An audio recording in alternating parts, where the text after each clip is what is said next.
The Bills gearing up for their matchup against the Miami Dolphins coming up this Sunday with a 1 o'clock kickoff.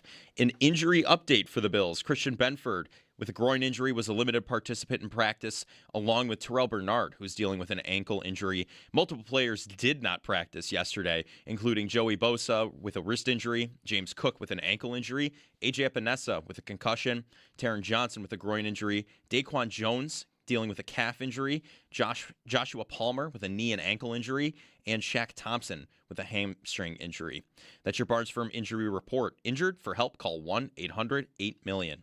Around the NFL, Rams coach Sean McVay said Puka Nacua, dealing with a rib injury, should be good to play in Week 10 against the 49ers. Texans head coach DeMeco Ryans said quarterback C.J. Stroud, with a concussion, will be out in Week 10 against the Jaguars. And Colts cornerback Sauce Gardner, dealing with a concussion, is practicing in full for Week 10 against the Falcons. The Sabres back in action tonight against the St. Louis Blues. Puck drop is set for 7 o'clock at KeyBank Center. You'll be able to catch all of the game action right here on WGR Sports Radio 550. That's your Paddock Chevrolet Sports Update. Paddock Chevrolet celebrating 90 years of being your hometown dealership. I'm Joe Cali for WGR Sports Radio 550.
Hey, everybody. Good morning. It's early. It's 6 a.m. here on WGR. Jeremy and Joe. Joe is off today. He's off the rest of the week down in Miami for Miami week, of course. Bills and Dolphins, 1 o'clock Sunday. Forecast in the 80s, and the Bills wearing dark colors in the sun. It's, 80, though. It's not supposed to be like that one game that it was 110 or 150. Anyway, he was tweeting about that yesterday. So, good morning. We're here. We're hanging out. We're going to talk to Sal at 7 o'clock. We're chasing down, and we will not have today, so I'm updating Owen. We will not have Stevie Johnson, but we will soon. I wanted to talk to Stevie at some point about, he's been posting stuff about the Bills and their offense and ways he can get better with the guys they've got. So we've been chasing Stevie Johnson and had put him on the schedule, but we'll reschedule that hopefully for possibly next week. So anyway, there you go. That's who's not on the show. The list of people not on the show. It's long. Sal's on at 7. Everybody else on Earth, unless you call in, also not on the show. So have at it. 803-0550. I was just on the way in watching Brandon Beane's press conference from yesterday, listening to it again. Lots to get into from there, and I got a lot of stuff in there that I like that he said. I really don't have any. I guess I want to say no notes, not very many complaints or not many issues with what he said. So we'll dig through some of it, and I wonder how many clues are in there in terms of what might have been and what we are close to having seen at the deadline. So we've got that. We've got the Sabres and Blues tonight. Jordan Binnington in the news, which I don't know, Owen, how long I want to wait to talk about Jordan Binnington, but we're gonna talk about Jordan Binnington because of what he did last night when Alex Ovechkin scored his 900th goal, and Tom Brady cloned his dog. And we didn't get a chance to get to that yesterday because it was too heavy of a deadline post-game show.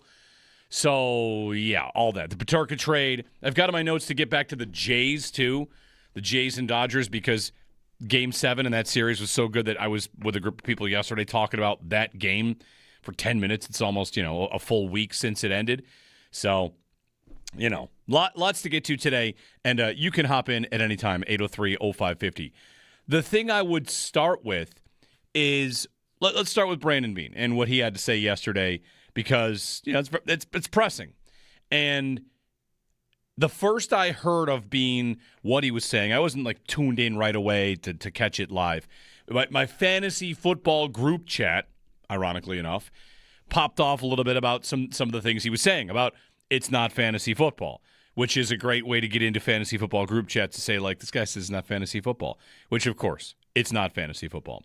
But anyway, I went in and like, oh, yeah, that's right. He's talking. So I went in and listened to the whole thing, and I've listened to it a second time now. I wanted to go back and find very specific things, too, that he said because, we'll play them for you. But the thing I thought about Beane yesterday was that he carried the kind of tone that I won't speak for all of you. I was satisfied to a large degree. He said they wanted to do something, and he said that they moved money to do it, and that they had other deals ready to move to create more space if they needed to, kind of painting a picture like if they had been able to do Trey Hendrickson. Let's just throw that name out there. He didn't, I am. If they'd offered a second to Cincinnati for Hendrickson and they were bent on staying with the first, the Bills would have needed to create some space. And this is back to Beane. He said they had papers ready, like boom, boom, boom, hand these in. Here's your space. Now you can make your deal. So somewhere along the way, they were at least pursuing a player that required cap space that they didn't have. All right. One clue. He also said that there were some players they were pursuing, they're grinding on, he said, some of the guys were grinding on, will be UFAs at the end of the year, so they could pursue them at that point. Rashid Shaheed is one of those guys. There are UFAs at the end of the year, and all right, so I've got a clue there as well. Some of the guys, UFAs, that's Hendrickson too, by the way. Some of the guys, big cap hit, they were ready to do some stuff there. And maybe there were some cap hits out there that were so big they had to consider the year-to-year cap. Like, all right, that all makes sense. The thing that I appreciated from Beane was he and I also want to tell you a couple things. I think he might have accidentally given away some information. I don't know. Maybe not. Maybe I'm just reading between the lines a little bit too much. But the thing I thought he did yesterday was kind of validate anybody from Bills fans' feelings, mine, yours, that they should have done something. He thought they should have done something, and he tried to do something. And we could all sit here and say, I would have done more, I would have paid more. But, a GM in his spot could go to the podium and say, nah, we're good. He did end up saying we have a championship roster. I think we have a championship roster, and that's what I want to talk about with you. He did say, I think we do have a championship roster, but he's always trying to get better and wanted to go out and find additional help. And to me, that struck the right balance of where I am. I think they have a roster that could win the Super Bowl, in large part because of, their quarterback, their offense, and maybe some pieces on the defense that if they come together could look pretty good. But I think they could win the Super Bowl with the roster they have, and I also think that they should have tried to do more. And the GM effectively said that he thought they should do more, and they didn't. He said, I walked out of here as mad as any fan. And then I started to think about mad. The idea that you're mad, that's not the emotion you would feel if you failed to pull in, I don't know, a 7th rounder for Logan Wilson, right? That's what one of the Cowboys deals. The Cowboys also got Quinnen Williams. Mad is, I thought we should do something, and I think mad, if I'm just guessing, if I'm in that job that he's in, and I walk out of there mad, I'm mad at something, I'm mad at someone, I'm mad that another GM decided at the last second, nah, you know what? Like Beane says it's not fantasy football, and I think we all know that it's not with the cap, and you got to go to an owner and say, like, hey, I'm going to need $70 million. Is that okay? Oh, you're going to have to do that in fantasy football. But he said about some of these deals and the idea of it being fantasy football, he said he indicated that he was upset. And I'm thinking about my own fantasy football league. When am I upset? There's only 2 things I could be upset about if I don't get a deal done. One is that the guy I'm talking to, trying to hammer out a deal, we feel like we're in a good spot. At the last minute, that person backs out. You know what? we talked about it, and we're not going to move that player. That would make me mad if I was a GM. If I'm especially up against the deadline, and the deadline is also possibly a little bit of musical chairs, right? I want to find help at this position X. You make that position what you want. I need help at this position. And there are a couple over here that are being shopped, but I think I got a bigger fish on the line. I think I might get something here.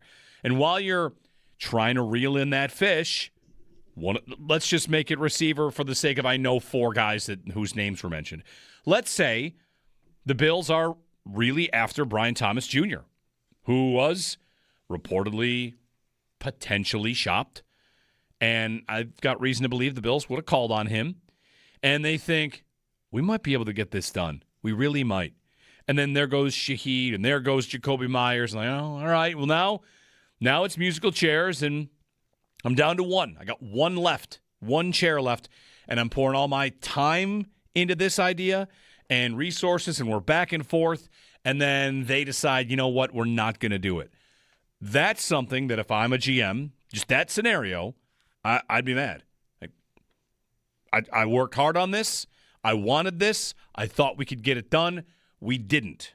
And that doesn't mean he wasn't willing to give up the price.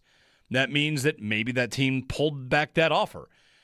It's maybe irony is the wrong word here, but I feel like it's fitting that anytime a GM says, this isn't fantasy football, I think the best way to imagine what it's like in all the potential scenarios is to envision your own dynasty fantasy football league. You've tried to make trades. No, you don't have to shell out, $80 million. But who among us hasn't attempted to hammer out a deal and think you're there, or even agreed in principle, and the person kind of pulls it back and like, you know what, after consideration, let me take this to my owner. Let me take this to my so-and-so. And you come back and say, we can't do it. And this happens in all walks of life.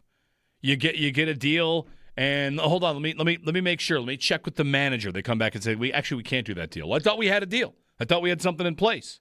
So mad to me, mad as any fan. And I think whether he felt the temperature of how upset fans were by the missed opportunity or not, to say as mad as any fan, to me that's a little revealing about what happened. Mad. I don't think you get mad that you didn't add a depth corner for a 7th-round pick. I think you get mad that you had something that you thought was going to make a difference, and they didn't get it done. So that's the first part of it. The second part that I thought was interesting, there's a bunch here. Validating your concerns, validating that they wanted some pieces. He also talked about the injuries, right? Did Michael Hoyt's injury play a factor here? Maybe. They do have a lot of injuries. They have players that will come back, but he can only do so much, and when injuries are continuing to factor in, you're going to run up against that. That could be an issue. All right, I get that. The other thing, and I might have to go back and listen to this a third time, because from start to finish, at the start of the press conference, he's asked a few questions, and I don't think he gets asked about wide receiver, and I think he brings up wide receiver.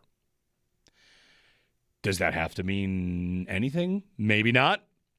You're listening to the person that is more keyed on that position than anything else professionally. So when he brought it up, I thought, we're talking about receiver. Okay. Later on, someone asked about receiver specifically, and he said, I know that's a hot-button issue. But prior to saying that's a hot-button issue, I believe, I'll go back and listen a third time in this break, he brought it up. There are lots of positions you could talk about. They could have been hunting Trey Hendrickson. They could have been hunting Quincy Williams. Maybe they called the Jets. And he revealed the Jets didn't really want to trade in the division, and maybe Miami didn't either. So I feel like I got some morsels along the way, little pieces, little this and that. And then I think about, let me give you one more thing here. Then I think about he made reference to watching some of the other trades and say, that's interesting. Right? And he talked about the new era of younger GMs. The average age for a GM is mid-40s. And when talking about the age of GMs, I went back and listened to this entire press conference because I almost thought that this clip might have been generated by AI and someone pretending that this happened. But he talked about how those guys have played fantasy football. The young GMs now, these guys playing Madden and playing fantasy football. And I thought, well, I know some of the younger GMs in the league. There's some really young ones, in fact. And one of them is in Jacksonville. Jacksonville's got a really young GM, right? That guy was he 34? How old? I'll double check right here. James Gladstone is his name. James Gladstone's a super young GM. So I got Beane bringing up wide receiver. I got Beane upset a deal didn't get done. And I'm trail of breadcrumbs in this thing. He brings up wide receiver. He's a little disappointed to upset a deal didn't get done. And he's referencing watching other deals and saying, interesting.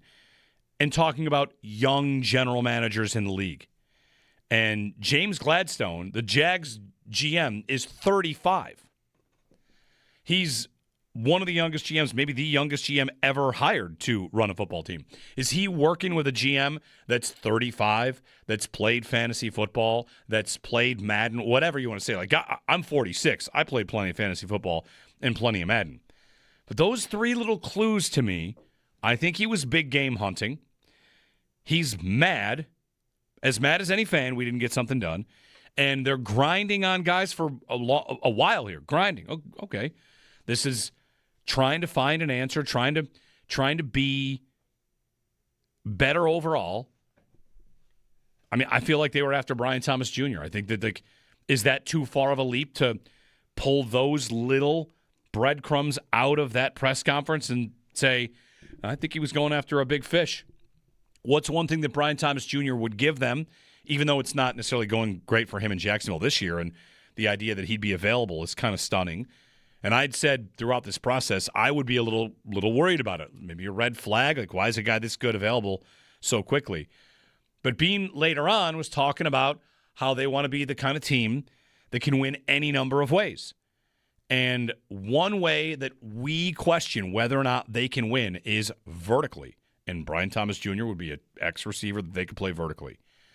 And I feel like I've got it all in front of me.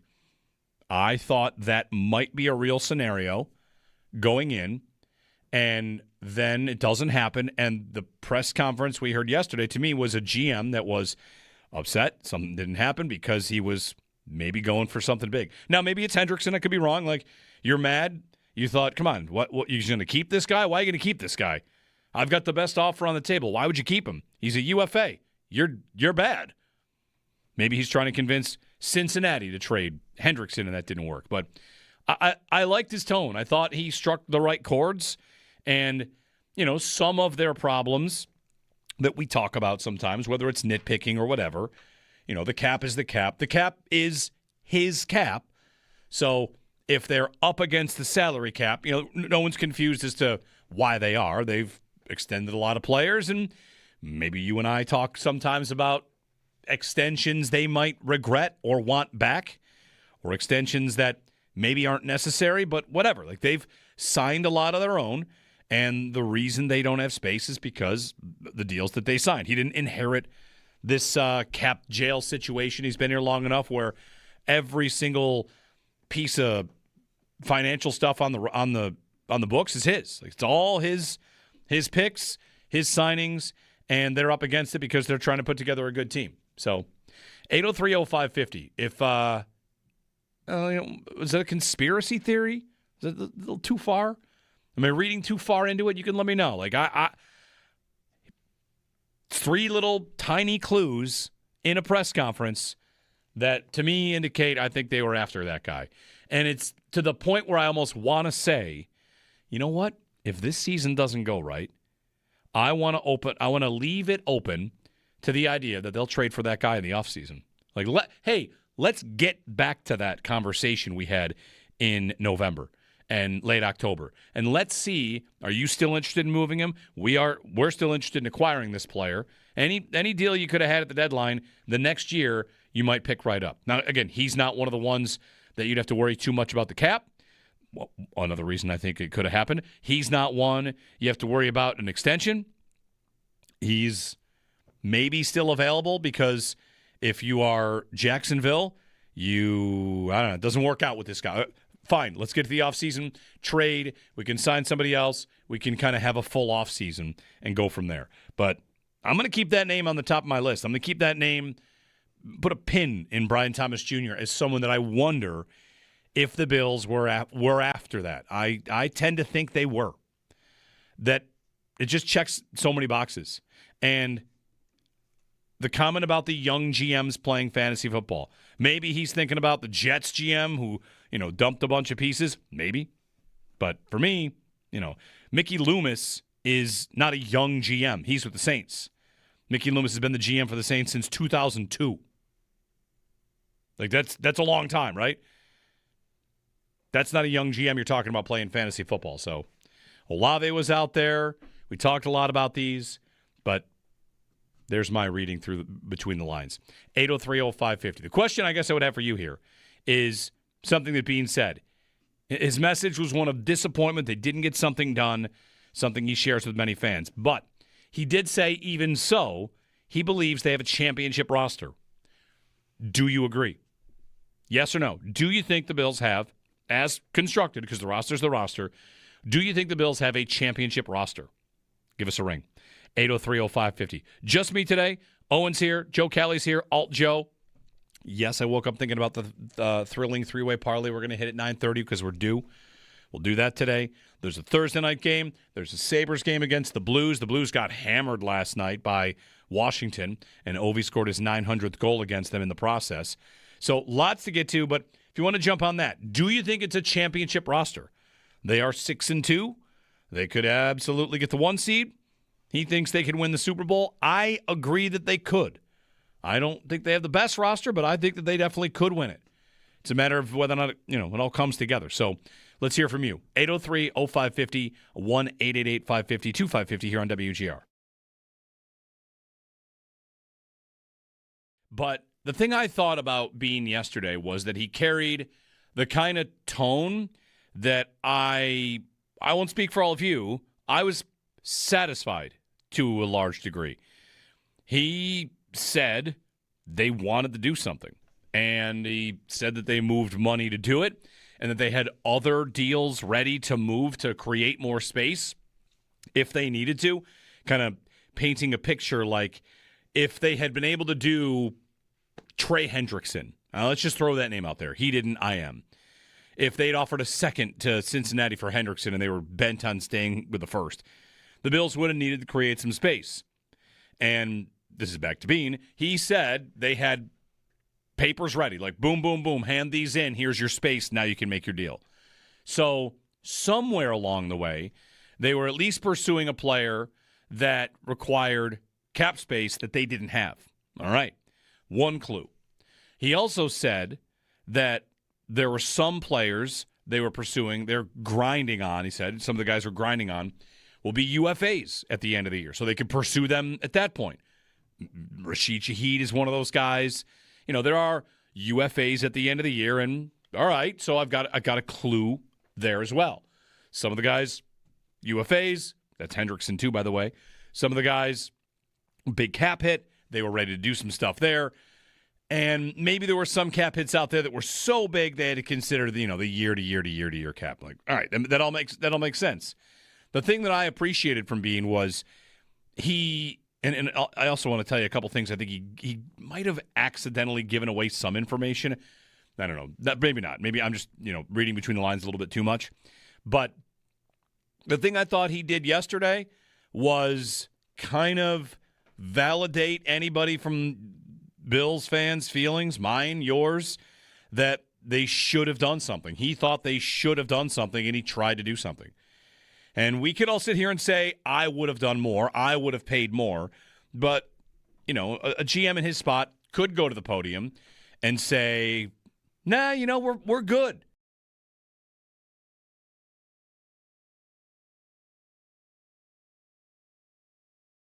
I got Beane bringing up wide receiver. I got Beane upset a deal didn't get done. I'm trail of breadcrumbs in this thing. He brings up wide receiver. He's a little disappointed to upset a deal didn't get done. And he's referencing watching other deals and saying, interesting. and talking about young general managers in the league. And James Gladstone, the Jags GM, is 35. He's one of the youngest GMs, maybe the youngest GM ever hired to run a football team. Is he working with a GM that's 35, that's played fantasy football, that's played Madden, whatever you want to say? Like, I'm 46. I played plenty of fantasy football and plenty of Madden. But those three little clues to me, I think he was big game hunting. He's mad as any fan we didn't get something done. And they're grinding on guys for a while here. Grinding. Okay. This is trying to find an answer, trying to be better overall. I mean, I feel like they were after Brian Thomas Jr. I think that is that too far of a leap to pull those little breadcrumbs out of that press conference and say, I think he was going after a big fish. What's one thing that Brian Thomas Jr. would give them, even though it's not necessarily going great for him in Jacksonville this year, and the idea that he'd be available is kind of stunning. And I'd said throughout this process, I would be a little worried about it. Maybe a red flag, like why is a guy this good available so quickly? But Beane later on was talking about how they want to be the kind of team that can win any number of ways. And one way that we question whether or not they can win is vertically. And Brian Thomas Jr. would be an ex-receiver that they could play vertically. And I feel like I've got it all in front of me. I thought that might be a real scenario going in, and then it doesn't happen. And the press conference we heard yesterday, to me, was a GM that was upset. Something didn't happen because he was maybe going for something big. Now, maybe it's Hendrickson. I could be wrong. Like, you're mad. You thought, come on, what you're going to keep this guy? Why are you going to keep this guy?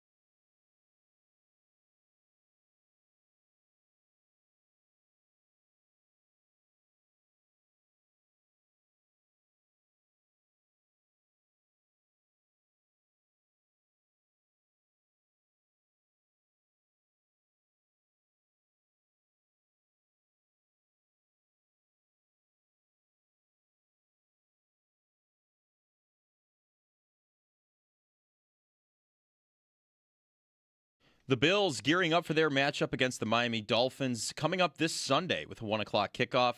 An injury update for the Bills. Christian Benford, dealing with a groin injury, was a limited participant in practice, along with Terrell Bernard, who's dealing with an ankle injury. Multiple players did not participate in practice yesterday, including Joey Bosa with a wrist injury, James Cook with an ankle injury, A.J. Epinesa dealing with a concussion, Taron Johnson with a groin injury, Daquan Jones dealing with a calf injury, Joshua Palmer with a knee and ankle injury, and Shaq Thompson dealing with a hamstring injury. That's your Barnes Firm injury report. For injured, for help, call 1-800-8-million. Around the NFL, Rams coach Sean McVay and Puka Nacua that will not play in Week 10 against the 49ers, dealing with a rib injury. And Texans head coach DeMeco Ryans said quarterback C.J. Stroud, dealing with a concussion, will be out in Week 10 against the Jaguars. The Sabres are back in action tonight against the St. Louis Blues. Puck drop set for 7 o'clock at KeyBank Center. You'll be able to catch all of the game action right here on WGR Sports Radio 550. That's your Paddock Chevrolet Sports Update. Paddock Chevrolet, celebrating 90 years of being your hometown dealership. I'm Joe Cali for WGR Sports Radio 550.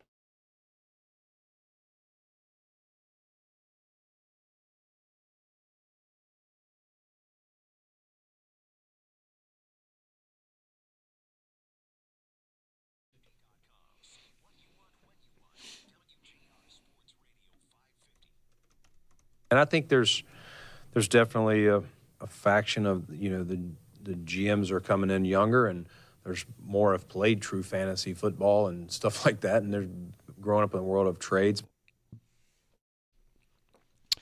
Bills GM Brandon Beane, one point in the press conference says this isn't fantasy football, then kind of says some of his counterparts are younger and might have actually played true fantasy football. So one of the interesting things I took out from yesterday's press conference. I'm having Joe Callie, who's in producing today, grab another clip that was about 3 minutes in because, you got asked a lot of questions and good questions, good answers. I appreciated the GM's tone. He didn't kind of go up there with bluster about how they don't need to do anything. He said they worked hard at it and tried to, and that they had stashed some money and tried to do more. So it's funny, like a little bit of yesterday was Bills Mafia. Some Bills fans that I'm watching online say, if they weren't going to do anything, why'd they move Taron Johnson's money? And the answer is they did that because they wanted to do something. And the GM said that they had other deals kind of ready to give them a little bit more if they would have needed it. So 803-0550 and 1-888-550-2550. Jeremy and Joe. Joe's off. So here's my my Twitter poll for you. I've got this up on Twitter. His message was one of disappointment they didn't get a deal done. He did, though, even so, say he believes they have a championship roster. Do you agree? So give me a call on that. Do you think that this team can win as constructed? 6-2, and the thing I would ask, if you say no, I'm not saying no. Trust me, I think there are ways to get better, and try to point out all the time that when we are talking about the Bills, we are often talking about ways to, of course, win the Super Bowl, not just be a good team. Now, you're definitely a good team, and their pass rush looks improved, and their secondary looks improved, and they have a million injuries. That is also true. But can they win as presently constructed? I think the answer is yes. They can beat any team. They might be underdogs in certain games. They were underdogs last week against Kansas City, and they won that game. If they play a perfect game, can they beat the Lions? They did last year. Could they beat the Eagles? We'll find out in a couple months. They play Philadelphia for the first time since they went to Philly and lost in overtime, right? So I don't feel like there's a team that really outclasses them. Of course, there's a team they lose to all the time. That's Kansas City in the playoffs. There's New England, who beat them by 3. Do we think they can't beat New England? So if you still think they can get the 1 seed, which I do, it's not often that we watch a team get the 1 seed and think that team is not championship caliber. Maybe the Titans back in the Tannehill days, right, when they're the 1 seed, and then they lost in their first playoff game. So do you think it's a championship roster? 803-0550. Have wide open phone lines for you until we get to Sal at 7 o'clock. Do you think it's a championship roster? And now that you've had a little bit of time to, if you were hot, which I think a lot of people might have been hot about the trade deadline, myself included. I sat here all day yesterday and said I can't understand why these teams wouldn't do more. And the Bills GM said we tried to do many things. And I do take him at his word. So 803-0550 is the phone number. Right now at the Twitter poll, 57% are saying they do not think it is a championship roster. I don't know if that 57% is splitting hairs all the way down to Josh could win, but it's not a championship roster. I don't know. If you're voting no, you can tell me why. If you're voting yes, you can tell me why. I like to say all the time, anytime you criticize the Bills for their build or what they've done, or I'll say for myself here, anytime I do, I then want to almost always follow up with, they can still win, because I'm not one to frequently be betting against Josh Allen. And when they get to the playoffs, we'll see if he can save his very best, if the pieces around him can come together, if they can get healthy enough. Defensively, I kind of think they have enough pieces. If they were fully healthy, it would be crazy good. But they've got their injuries, right? Hoyt's not coming back, and Oliver's going to take some time, and we'll see about the other injuries. Christian Benford popped up on the injury report. We don't like to see that. So we'll talk about it with Sal coming up at 7 o'clock. In the meantime, your phone calls, 803-0550, 1-888-550-2550. Benford limited with a groin injury. Terrell Bernard limited. Josh Palmer limited. And then not practicing yesterday, Joey Bosa, he picked up a wrist injury. I saw a video where he picked it up in the game and kind of waved people off. Same with James Cook. He got hurt during the game and kept going. He did not practice because of an ankle injury. A.J. Epinesa did not practice due to a concussion. Taron Johnson out again, the groin that kept him out last week. And Daquan Jones, calf, did not practice. So there's your practice update. 803-0550 and 1-888-550-2550. I mentioned the clues I picked up from Beane in that presser. We're going to play one for you in a minute here. Let's get to Larry and Clarence. Larry, good morning. You're on WGR. How we doing, guys? We're good. First, to answer the question, I do think that they do have a championship roster the way it's constructed. Again, injuries happen every single year. It would have been nice if they could have made a trade to secure up some of those areas. I do think, not to get on the wide receiver train this early, but I do think they needed a wide receiver train or a wide receiver. But I wanted to get your guys' opinion on something. Because it seems like every year, whether it's free agency, whether it's the trade deadline, that there's always the press conference. Well, we tried to get this guy. We tried to get DeAndre Hopkins. We tried to make a trade for Jacoby Myers. We tried. Does that kind of put Beane almost in more of a negative light where, I don't want a guy that keeps trying to get stuff but doesn't accomplish it. That would be like if you guys kept saying, well, we tried to get Tom Brady as a guest. We tried to get Bill Parcells as a guest. We just couldn't get him. I mean, after a while, don't you feel like if you keep trying and you don't succeed, do you kind of put yourself into a light where why are we keeping you? It's great that you try. You have good intentions to get a wide receiver. You have good intentions to get a defensive tackle or build our depth, but I don't want a guy that can try to do that. I want a guy that can pull the trigger and do that. Right. The old coffee is for closers kind of routine from Glenn Ross. Or I'm quoting either that or I'm quoting Yoda, who said, do or do not, there is no try, right? Like, congratulations on trying is do we get there? I feel what you're saying. You don't get participation points for trying to acquire a player. I mean, the Sabres have lived this life of trying to convince a player and trying to make a trade, and they can't do it. They've got some things they've got to change before they'll win those battles. With Beane here, it's funny. Earlier this week, I kind of joked that if he doesn't make a trade, he's got to give back the sunglasses for the sunglasses meme, because he's been known to be someone that likes to deal, and he said that yesterday too. He said if he'd been betting the Bills yes or no to make a trade, he would have lost money because he would have bet that they would. And I don't know how many other GMs would do that. Whether it's the tone and it's just good PR, for him to say that he tried, he's on a level, he's admitting defeat, even if it's not a direct result of he lost. He could not get it done, right? You could say it takes two to tango, and Larry, I hear you. I could sit here and say, it does take two to tango. Did you not get player X because you balked at an additional third-round pick?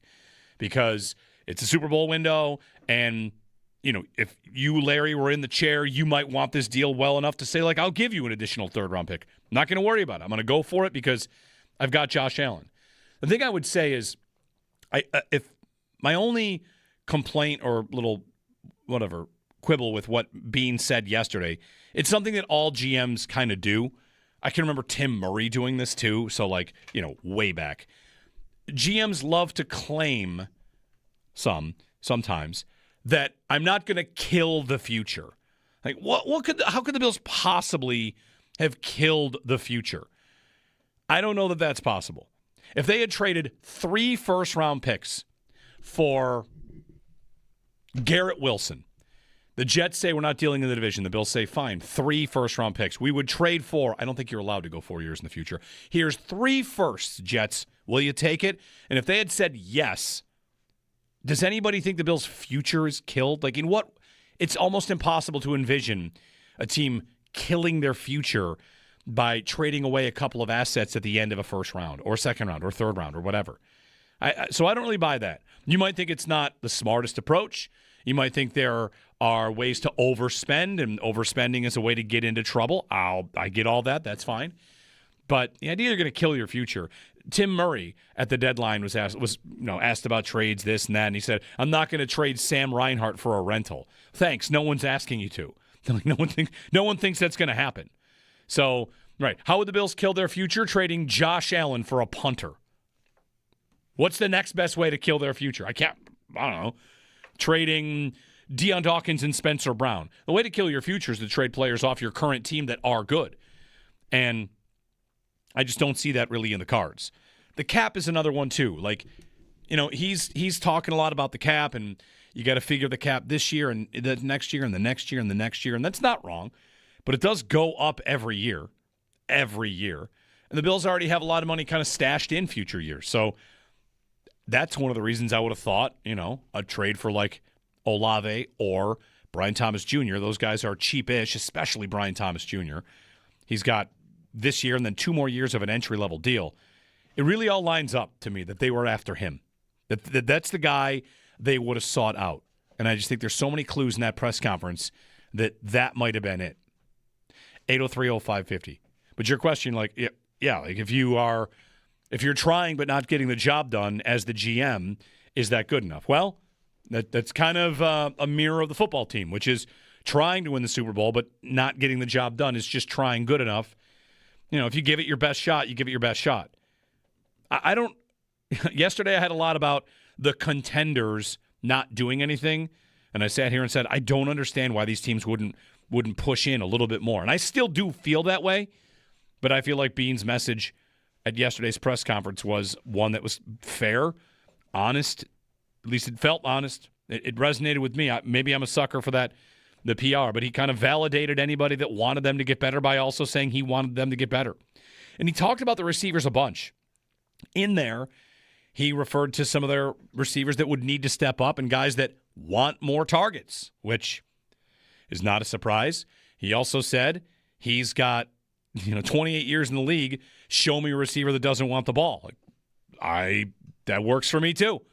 I'm sure everybody in this offense, this everybody eats offense, wants the ball a little bit more. And is someone going to step up? We've kind of been waiting for that for 2 years. It's Kincaid and Shakir, and you're kind of waiting for somebody else, and that has not yet happened at the receiver position. Maybe Josh Palmer's waiting to break out. Beane also brought up James Cook as a potential idea there. So anyway, thanks, Larry, for the phone call. 803-0550. Do you believe it's a championship roster? I've got the clip to play for you when we get back. I'll lay out the clues for you here, and you let me know if I'm crazy. Have I convinced you two? Joe, Owen, what do you think? Do you think he was saying without saying, I was trying to get Brian Thomas Jr. and it didn't work? Yeah. I'm kind of on the wagon now. Okay, I convinced. Yeah, I mean, everything you laid out there. I'm convinced you.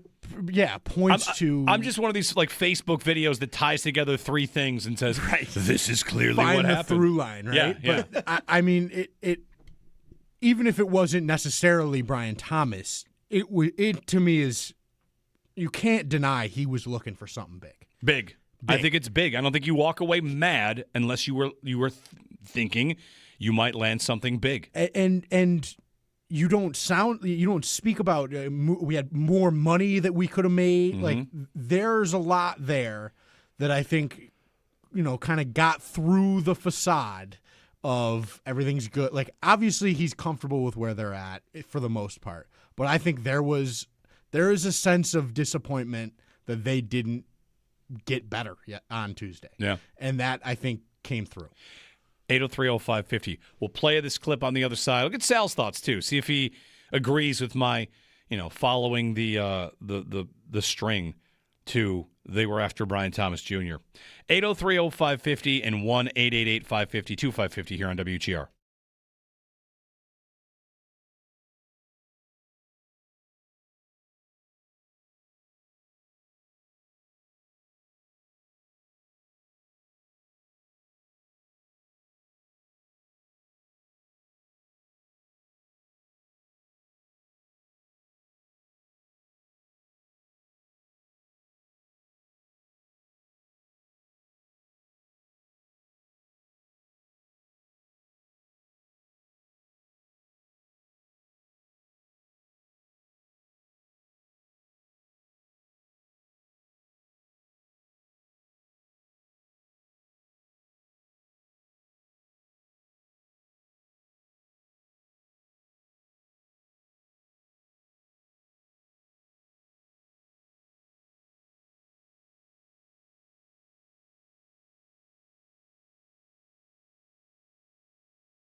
I got Beane bringing up wide receiver.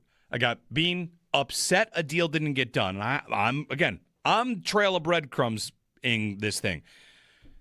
He brings up wide receiver. He's a little disappointed to upset a deal didn't get done. And he's referencing watching other deals and saying, interesting. And talking about young general managers in the league. And James Gladstone, the Jags GM, is 35. He's one of the youngest GMs, maybe the youngest GM ever hired to run a football team. Is he working with a GM that's 35, that's played fantasy football, that's played Madden, whatever you want to say? Like, I'm 46. I played plenty of fantasy football and plenty of Madden. But those three little clues to me, I think he was big game hunting. He's mad as any fan we didn't get something done. And they're grinding on guys for a while here. Grinding. Okay. This is trying to find an answer, trying to be better overall. I mean, I feel like they were after Brian Thomas Jr. I think that is that too far of a leap to pull those little breadcrumbs out of that press conference and say, I think he was going after a big fish. What's one thing that Brian Thomas Jr. would give them, even though it's not necessarily going great for him in Jacksonville this year, and the idea that he'd be available is kind of stunning. And I'd said throughout this process, I would be a little worried about it. Maybe a red flag, like why is a guy this good available so quickly? But Beane later on was talking about how they want to be the kind of team that can win any number of ways. And one way that we question whether or not they can win is vertically. And Brian Thomas Jr. would be an ex-receiver that they could play vertically. And I feel like I've got it all in front of me. I thought that might be a real scenario going in, and then it doesn't happen. And the press conference we heard yesterday, to me, was a GM that was upset. Something didn't happen because he was maybe going for something big. Now, maybe it's Hendrickson. I could be wrong. Like, you're mad. You thought, come on, what you're going to keep this guy? Why are you going to keep this guy?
All right, good morning. Happy Thursday. Thursday Night Football tonight and the Sabres and Blues taking your calls. We'll get to Sal on the other side as well.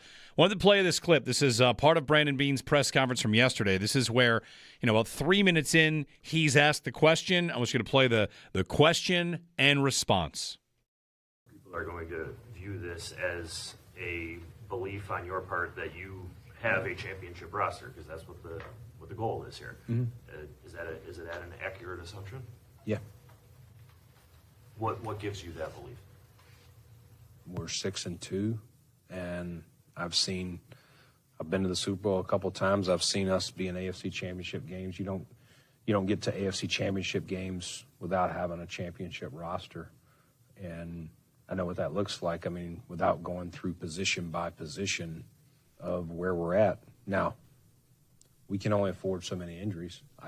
We can trade for 5 All-Pros, but that doesn't guarantee you're going to get them injured. I mean, we traded for Amari last year, and he dinged his wrist up to the point it needed a cast. for weeks. And, it's not easy. We try and build this roster to not need a trade, okay? Because these guys are learning the playbook, especially at a position of wide receiver. They're learning that all spring, assuming you got them in the spring or you've had them before.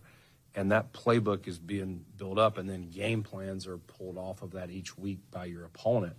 And so it's not as easy as, hey, trade for player receiver X, drop him in, and he's just going to run with the rest of them. They're out of like the 2-minute packages. They're out of certain parts of your game plan just because the volume. Otherwise, you would take the whole. If you made the other 10 players have to come down to their knowledge of the playbook, you'd kind of limit what you can do offensively. So, good enough. So the question's about a championship roster. And he says, yes, he believes they have a championship roster. We're talking about that today. And whether it's just because he references Cooper, the conversation becomes about receiver. He just turns it to talking receiver, which I think is possibly an indication that, of course, like he'd been talking receiver all day, all week, trying to figure if they were going to try and upgrade at that position. And, receiver, he joked. He said it's a hot button topic, and I get that. Later on, it came up even more, but the question was about a championship roster, and it's very possible that just, making the example to Cooper was what got him on the position. But there he is talking about all the ways a receiver needs to fit in and maybe might not fit in if they're not with you the entire time. So is that a commentary on Rashid Shaheed? Is that about Jacoby Myers? Is that about something bigger? But, being at the deadline yesterday, my bigger takeaway is I thought he was candid. I thought it was a solid message from him, and he knows his roster's not perfect, but he thinks it can win. And I'd like to think most people feel that way, but I'm learning that the majority do not think it's a championship roster, which, again, like that term itself, what does that mean to you? Defense wins championships, a Super Bowl caliber defense. Like, that's a term I hear a lot, Super Bowl caliber defense. And there's plenty of defenses over the years that won a Super Bowl that weren't, all-time great. They just did enough. Anyway, 803-0550, 1-888-550-2550. Matt, Mo, get your calls on with Sal when we chat about all of that with him coming up on the top of the hour. I'll see what he thinks, his takeaways, if he felt like he could pull anything out of what the GM said. So that's coming up. Sal here on WGR next. I got Beane bringing up wide receiver. I got Beane upset a deal didn't get done. And I'm trail of breadcrumbs in this thing. He brings up wide receiver. He's a little disappointed to upset a deal didn't get done. And he's referencing watching other deals and saying, interesting. And talking about young general managers in the league. And James Gladstone, the Jags GM, is 35. He's one of the youngest GMs, maybe the youngest GM ever hired to run a football team. Is he working with a GM that's 35, that's played fantasy football, that's played Madden, whatever you want to say? Like, I'm 46. I played plenty of fantasy football and plenty of Madden. But those three little clues to me, I think he was big game hunting. He's mad as any fan we didn't get something done. And they're grinding on guys for a while here. Grinding. Oh, okay. This is trying to find an answer, trying to be better overall. I mean, I feel like they were after Brian Thomas Jr. I think that, is that too far of a leap to pull those little breadcrumbs out of that press conference and say, I think he was going after a big fish? What's one thing that Brian Thomas Jr. would give them, even though it's not necessarily going great for him in Jacksonville this year, and the idea that he'd be available is kind of stunning. And I'd said throughout this process, I would be a little worried about it. Maybe a red flag, like, why is a guy this good available so quickly? But Beane later on was talking about how they want to be the kind of team that can win any number of ways. And one way that we question whether or not they can win is vertically. And Brian Thomas Jr. would be an ex-receiver that they could play vertically. And I feel like I've got it all in front of me. I thought that might be a real scenario going in, And then it doesn't happen. And the press conference we heard yesterday, to me, was a GM that was upset. Something didn't happen because he was maybe going for something big. Now, maybe it's Hendrickson. I could be wrong. Like, you're mad. You thought, come on, what you're going to keep this guy? Why are you going to keep this guy?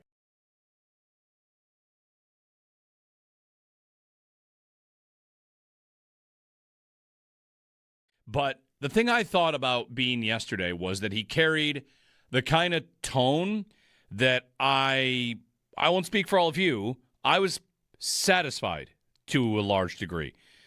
He said they wanted to do something, and he said that they moved money to do it, and that they had other deals ready to move to create more space if they needed to, kind of painting a picture like if they had been able to do Trey Hendrickson. Let's just throw that name out there. He didn't, I am. If they'd offered a second to Cincinnati for Hendrickson and they were bent on staying with the first, the Bills would have needed to create some space. And this is back to Beane. He said they had papers ready, like boom, boom, boom, hand these in. Here's your space. Now you can make your deal. So somewhere along the way, they were at least pursuing a player that required cap space that they didn't have. All right. One clue. He also said that there were some players they were pursuing, they're grinding on, he said, some of the guys were grinding on, will be UFAs at the end of the year, so they could pursue them at that point. Rashid Shaheed is one of those guys. You know, there are UFAs at the end of the year, and all right, so I've got a clue there as well. Some of the guys, UFAs, that's Hendrickson too, by the way.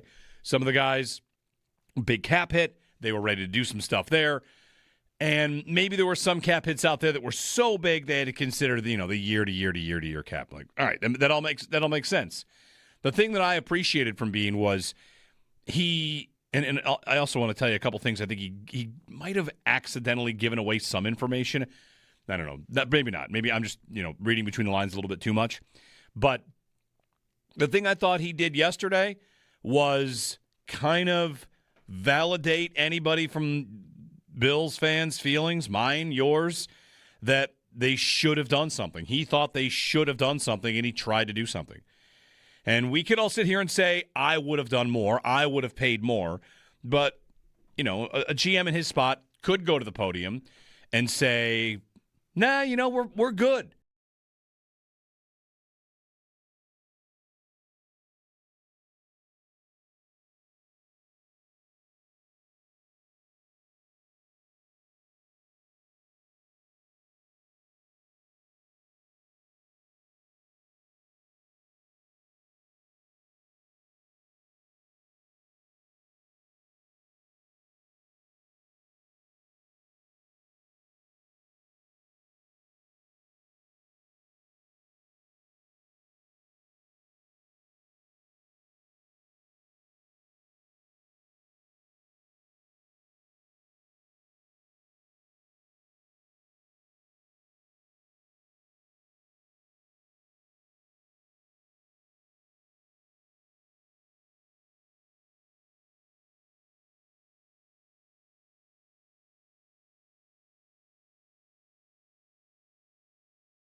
The Bills gearing up for their matchup against the Miami Dolphins coming up this Sunday with a 1 o'clock kickoff. Injury update for the Bills. Christian Benford with a groin injury was a limited participant in practice yesterday, along with Terrell Bernard, who's dealing with an ankle injury. Multiple players did not participate in practice yesterday, including Joey Bosa with a wrist injury, James Cook with an ankle injury, A.J. Epinesa with a concussion, Taron Johnson with a groin injury, Daquan Jones with a calf injury, Joshua Palmer dealing with a knee and ankle injury, along with Shaq Thompson with a hamstring injury. That's your Barnes Firm Injury Report. Injured? For help, call 1-800-8-million. Around the NFL, Thursday Night Football tonight, the Raiders in Denver to take on the Broncos with an 8:15 kickoff. The Broncos dealing with some big injuries on both sides of the ball. Wide receiver Marvin Mims with a concussion will not play. And cornerback Pat Surtain with a pectoral injury will not play either.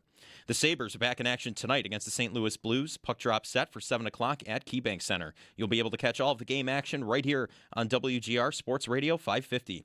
That's your Paddock Chevrolet Sports Update. Paddock Chevrolet, celebrating 90 years of being your hometown dealership. I'm Joe Cali for WGR Sports Radio 550.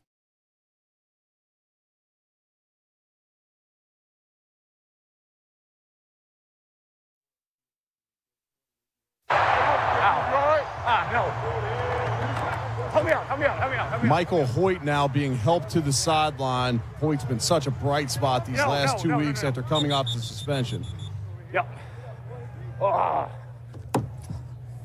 Whew. It sure as hell feels like it popped your Achilles. So it's going to be better for you to ride in a car. Can I stay? And like, yeah. Yeah. Yeah, I would. Yeah, me too. Hey, go win this. Hey, go win this. Hey, can I go down there with the defense? No, I want to stay out here. I want to stay out here. Let's go, boys. I'm with you. Hey, let's go. Let's go win. Let's go win. We'll do this tomorrow. Let's go win. Michael Hoyt hopping around on 1 foot with a popped Achilles, becoming a Bills legend before our very eyes. If it wasn't the tweet about all defeat being other than death, all defeat is psychological, staying out there, waving the cart off with an Achilles injury. Throw an idea out there. You guys throw it right back if you don't like it. Bills, Bucks next week. Legend of the game, Michael Hoyt. How about it? Walk out. Sal, what do you think? You want to get that place going? Why can't he be legend of the game? Is it against the rules? No. It's a fun idea. Because I think, yeah, for sure, like with the fans. But I think, I was thinking about this. Michael Hoyt needs to be still a part of this team. And I'm not saying that guys who are injured usually aren't. But the way that he has really brought, and the way that the coaching staff and people around in the locker room have talked about what he means to them, being around them and the energy, he can still bring that without being a player on the field on a down-to-down basis, right? So I like your concept there, but I do think that in reality, he should be around the team as much as possible, if it is possible, with surgery and all that's coming up, because he definitely really brings a lot to the table. I'm sitting here watching. I just watched. Did you see the Chiefs have a thing on mic'd up? Chris Jones was mic'd up. I did see this. Yeah. And he was mic'd up on the 4th and 17. They put a clip out. All right. And he's like, oh, man, we're playing Madden. I can't believe we're going for this. It's kind of cool, right? And you're watching it. Yep. And they have the split screen where they show the completion. And he's like, yeah, let's go. And it's pretty cool. And we all know Chris Jones is an elite player. But, Jeremy, I'm looking at it, and then I look at the comments. Oh, yeah. I saw this, too. Like, Chiefs fans, dude, this is a fan base, the Chiefs. They've gone to Super Bowls. They've won Super Bowls. Chris Jones is an elite player, all-world at his position. And the comments this is what I mean by go look around the league. Like, here is the Chiefs fan base just trashing Chris Jones and Brett Veach in these comments. Yep. I thought the same thing, Sal. Like, for Bills fans that think they're spoiled, like championship teams do it too. So you could either feel two ways, which is they should not do that, or like I guess we're not so crazy because everybody's doing it. Anyway, Sal Capaccio joining us on the Western Hotline. Jeremy and Joe. Joe's off the rest of this week. Sal, we'll get to the injury report. We'll get to a bunch of things. Get some calls in as well. I want to get your thoughts on Brandon Beane yesterday. We talked about it a lot here in the first hour. My takeaways were that I thought he was candid.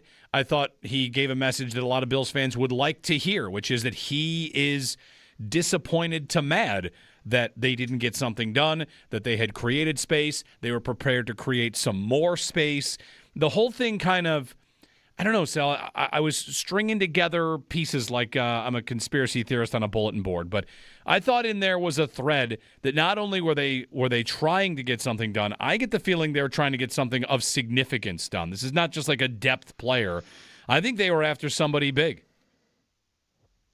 I don't disagree that you could definitely take that away. I don't know, of course, but I felt, to me, more than anything, what I felt was he thought he had a deal that was going to be made in some capacity. I don't know if that's a big deal. What do you want? How you ever want to quantify that? Yeah. But I think what I came away from it was, I think Brandon Beane thought there was a deal that he was going to make when he went to bed on Monday night that didn't materialize on by Tuesday at 4 p.m. And part of the reason I think that is even the comment he said, if I were a betting man, I would have lost money in Vegas betting on us making a deal. Like, he basically said, I would have bet we were going to make a trade.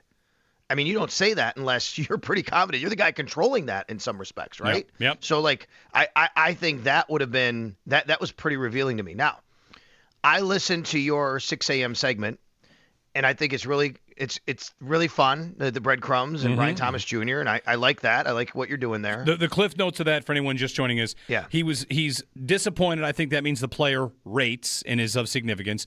Early in the press conference, he's asked about the championship roster. He then brings up Amari Cooper and receivers and how receivers fit.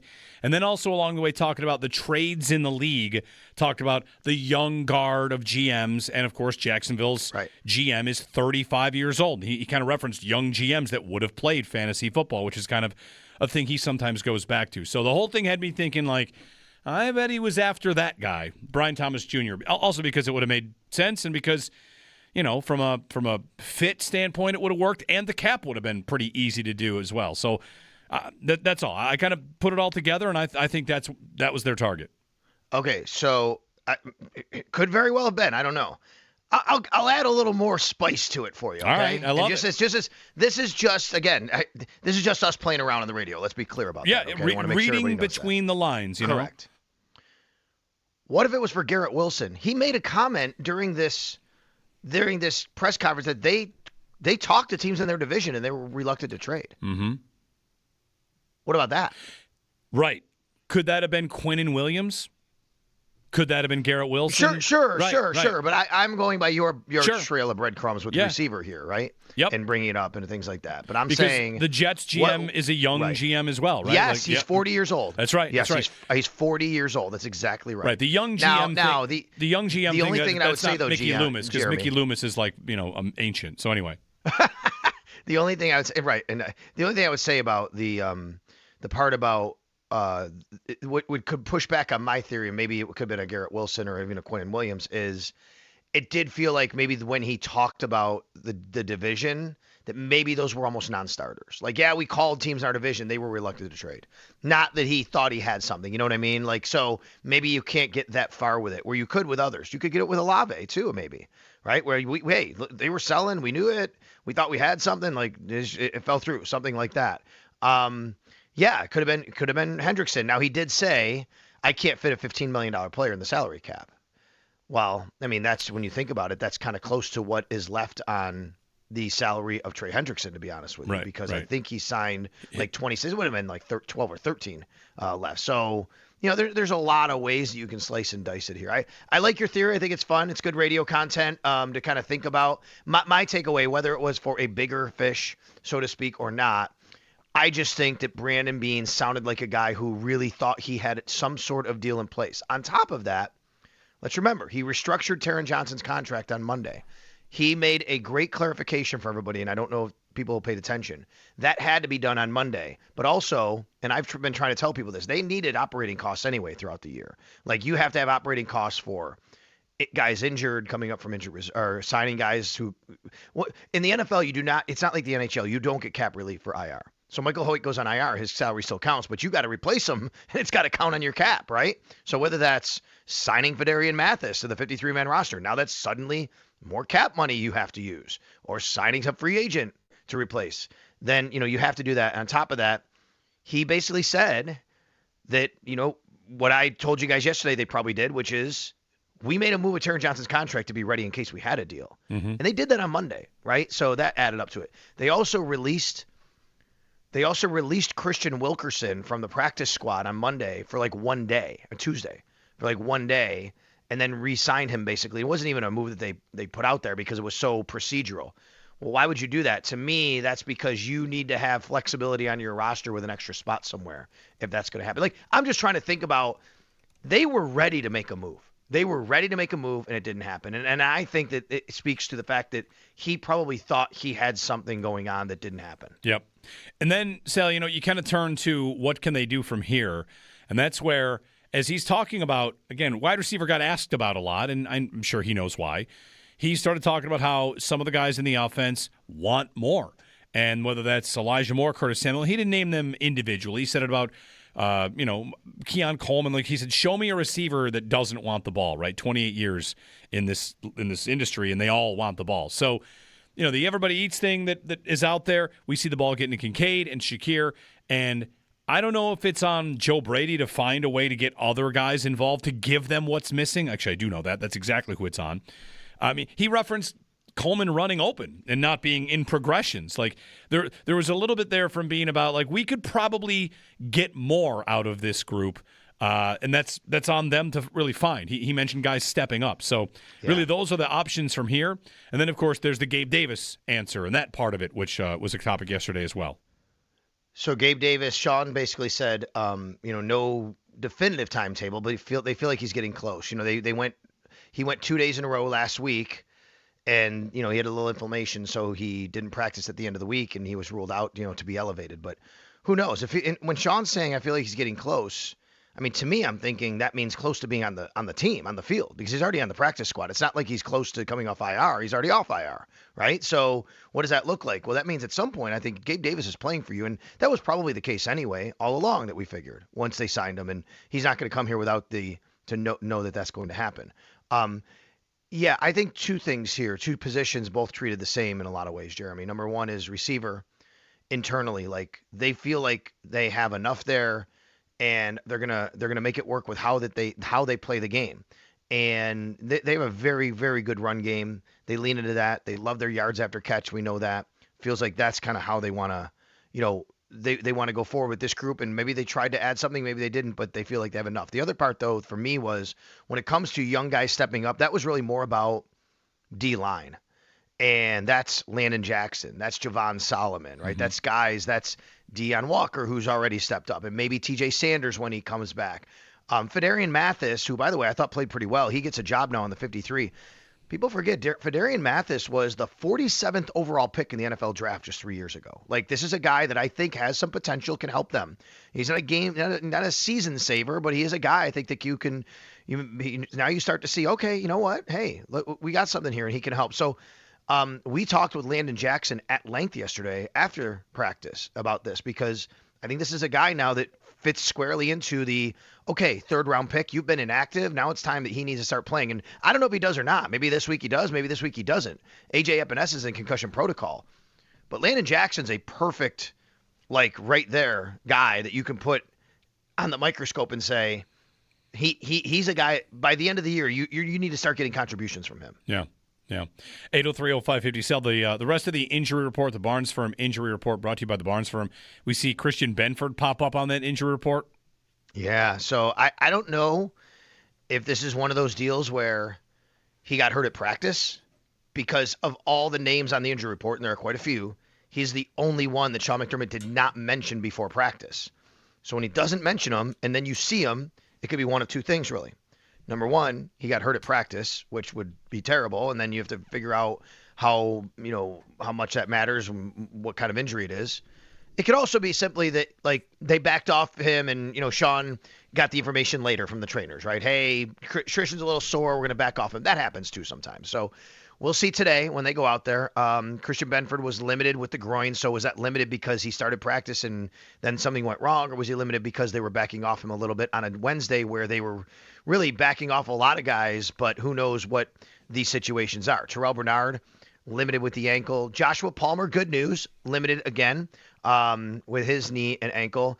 And then Shaq Thompson did not play in the game last week, as you know. He was a DNP, but so were Daquan Jones, who hasn't played.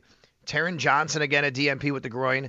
And then I think the ones you're really watching here, A.J. Epinesa in concussion protocol, but Joey Bosa and James Cook both sat out yesterday. Bosa with a wrist, Cook with an ankle. There's some sleuthing going on that maybe Bosa got hurt in the Carolina game and he was dealing with it in the game against the Chiefs, so they're just kind of managing that. We'll see where that goes. As far as Cook is concerned, I'm going to assume this is from early in the game, because he did get his ankle taped up after the first drive of the game. He got bent over a little bit and he got rolled up on a little bit. So let's hope if that's the case that that's just more managing again and being precautious on a Wednesday. Sal Capaccio joining us on the Western Hotline. Sal, do you see that happen sometimes that a player picks up an injury in the game? It's not enough to take them out of a game, but the team will give that player, a day, or just like, hey, let's make sure that doesn't flare up too much more. Because again, Cook played on it, and I feel like I don't feel myself concerned yet, just because I feel like that kind of timeline would be normal. Yeah, I'm sorry, Jeremy. I lost you there for 1 second. The idea that he would finish a game and then miss a day of practice just almost as a maintenance day, that's kind of normal. Yep. I agree. I agree, yeah. Okay. So I think that happens, right? I mean, and if you're talking – Cook and Bosa in the same boat here, right? Like they both finished the game, and James Cook, talked at the podium, and Joey Bosa was in the locker room with us. The only thing Joey Bosa was funny after the game. He's a funny guy, by the way. He's really like he's so deadpan like you wouldn't know. One of my favorite comedians ever is Stephen Wright. You know who Stephen Wright is? Yeah. He's super deadpan, but he's so funny. I finished the dictionary joke, right? Isn't that him? Yes, I think he's like, I bought a map of the United States. It's actual size, right? Like something like that. But anyway, it's really funny. I'm not saying Joey Bosa is Stephen Wright, but he just says things and they're funny and they are intended to be funny, but you wouldn't realize it. And he was just talking about himself and how he's an old man. He just needs to get in the cold tub, and he's just got like not even really smiling, just talking about it. It's really funny after the game. And I went back and I tweeted this out the other day. In a span of 2 minutes, Joey Bosa said how happy he was like 6 times in 2 minutes. Yeah. I'm just happy. I'm just super happy to be here. I'm reinvigorated here. I'm just happy. I'm just really, really happy. Like, it was just amazing. And I'm thinking, okay, and then he doesn't practice. Like, I don't know. Is he talking like that if something's going on where he's upset and he's worried? I don't know. I'm trying to read a lot of it into it too. Sure, but I agree with you, Jeremy. If you finish the game, it could be. But look, we've seen times where guys have finished games and they're sore, and then all of a sudden they have swelling or something. So you just have to kind of be mindful of that too. That could wind up happening. Sal Capaccio joining us. Let's get to Dennis in Lockport. Mix some calls in. Dennis, good morning. Hey, good morning, guys. Hey, obviously the trade deadline's over. Who do you guys see out there as somebody who could come in and plug maybe some of the holes that we have? I know like Stephen Gilmore's still out there. I think Josh's nemesis out of Miami is still down. Christian Wilkins. Christian Wilkins. Hey, do you see any of these guys possibly be a fit in here for Buffalo, as in plugging some of the holes where we could just get a rental for what we need? Yeah. Thanks, Dennis. I mean, Asante Samuel Jr. is doing a tour right now, right? He had an issue that is maybe better now. Not that the Bills need that unless Benford's hurt. But I don't know, Some of these guys are nice names, but, I mean, what's their reality right now? Yeah. Like Asante Samuel Jr. is dealing with a pretty significant injuries coming off of. And does he come in and where does he play? Is he playing over Max Hairston? No. Is he playing over Christian Benford? I mean, obviously monitoring the Benford injury here. And could you get depth? Sure, you could have depth. But, I mean, a player like that, I'm not sure. Christian Wilkins is interesting. Again, I don't know what his situation – I always think about this, Jeremy, and to the caller. I always think about this. There are 32 teams in the league, and a lot of them are still contending for division, playoffs, everything, right? Just a few teams are out of it. And out of the 32 teams, no one's offered these guys jobs. They don't have jobs. Yeah. Why is that?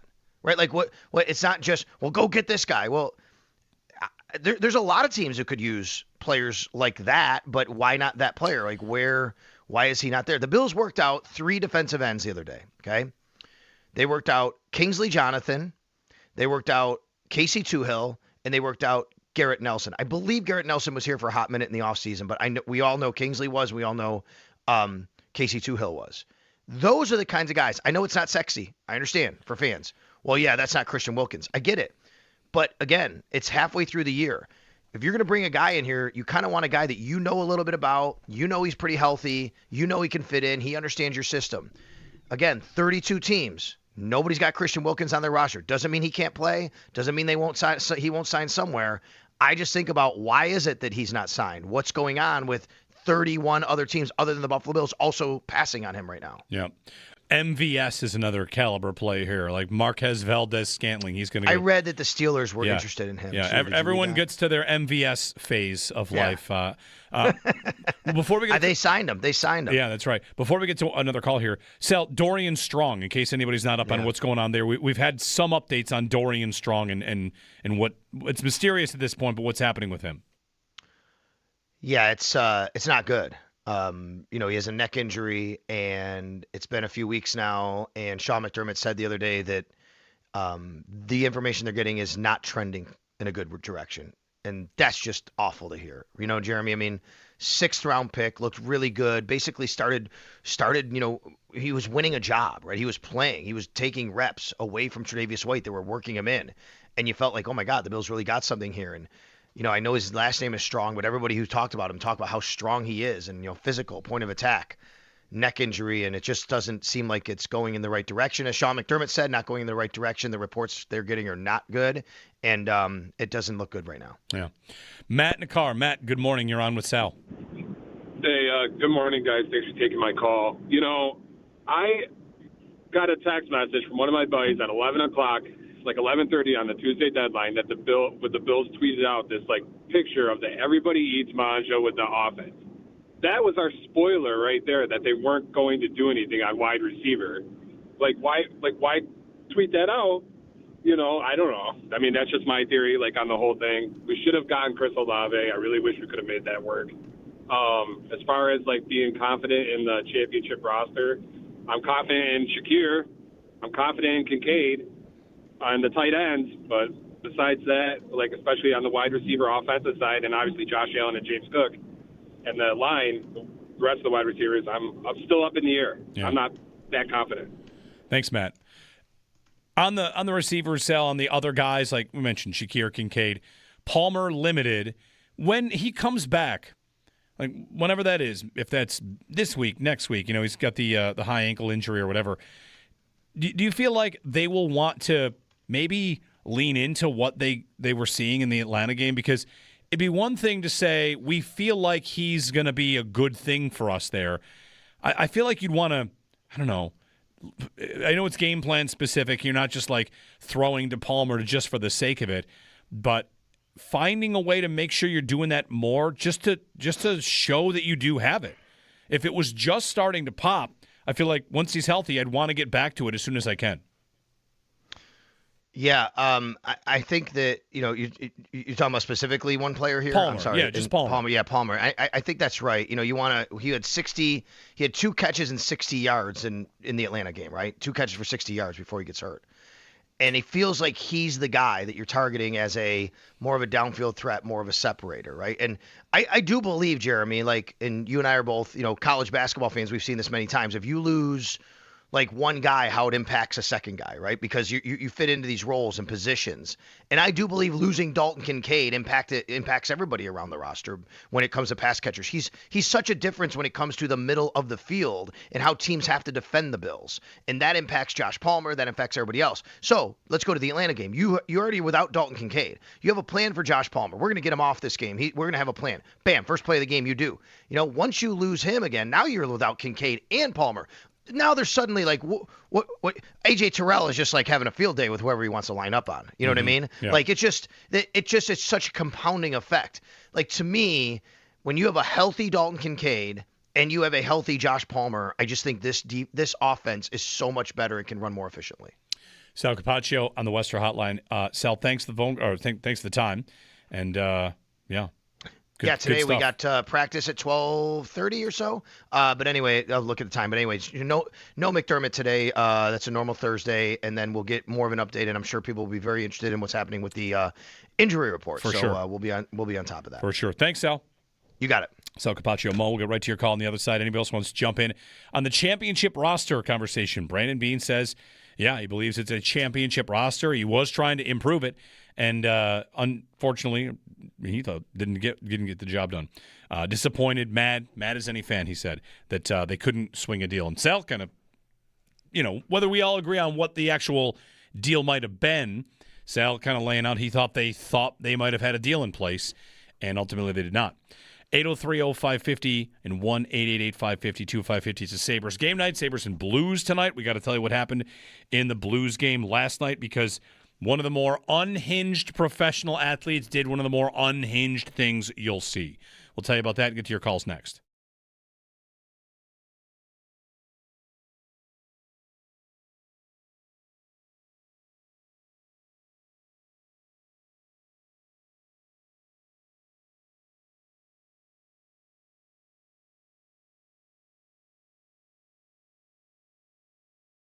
Jeremy White here to tell you about Wayland.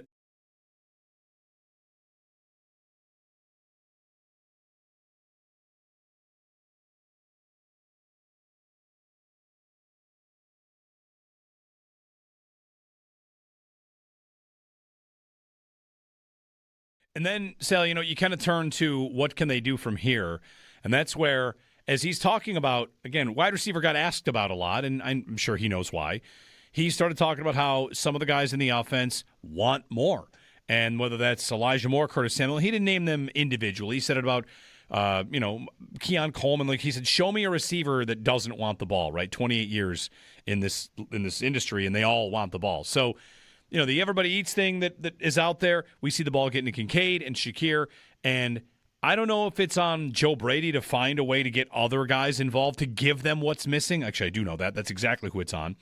I mean, he referenced Coleman running open and not being in progressions. Like there was a little bit there from Beane about like we could probably get more out of this group. And that's on them to really find. He mentioned guys stepping up. So really those are the options from here. And then, of course, there's the Gabe Davis answer and that part of it, which was a topic yesterday as well. So Gabe Davis, Sean basically said, no definitive timetable, but they feel like he's getting close. He went 2 days in a row last week, and he had a little inflammation, so he didn't practice at the end of the week, and he was ruled out, to be elevated. But who knows?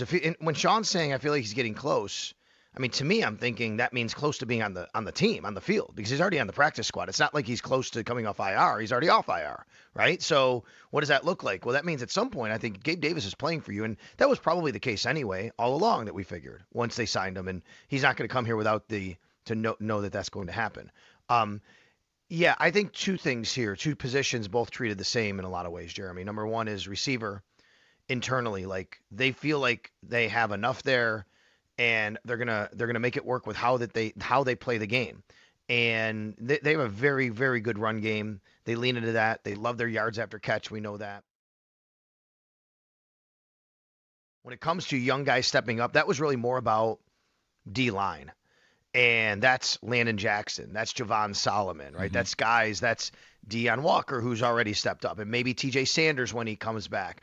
Fedarian Mathis, who, by the way, I thought played pretty well. He gets a job now in the 53. People forget Fedarian Mathis was the 47th overall pick in the NFL draft just 3 years ago. Like, this is a guy that I think has some potential, can help them. He's not a season saver, but he is a guy I think that now you start to see, okay, you know what? Hey, look, we got something here, and he can help. So we talked with Landon Jackson at length yesterday after practice about this, because I think this is a guy now that fits squarely into the, okay, third-round pick, you've been inactive, now it's time that he needs to start playing. And I don't know if he does or not. Maybe this week he does, maybe this week he doesn't. A.J. Epinesa is in concussion protocol. But Landon Jackson's a perfect, right there guy that you can put on the microscope and say, he's a guy, by the end of the year, you need to start getting contributions from him. Yeah.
The Bills gearing up for their matchup against the Miami Dolphins coming up on Sunday with a 1 o'clock kickoff.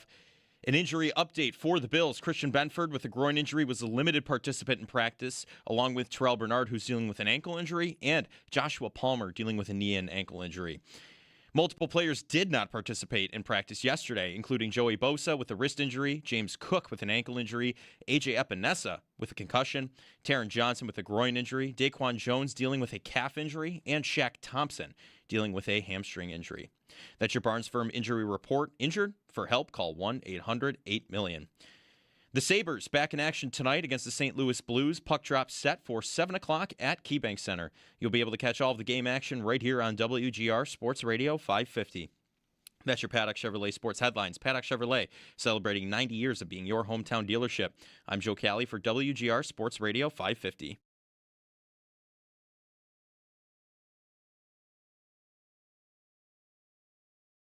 Tasty fella, isn't he? And he does some things. Watches after the goal is scored. He's got the puck. Watch what he does with the puck.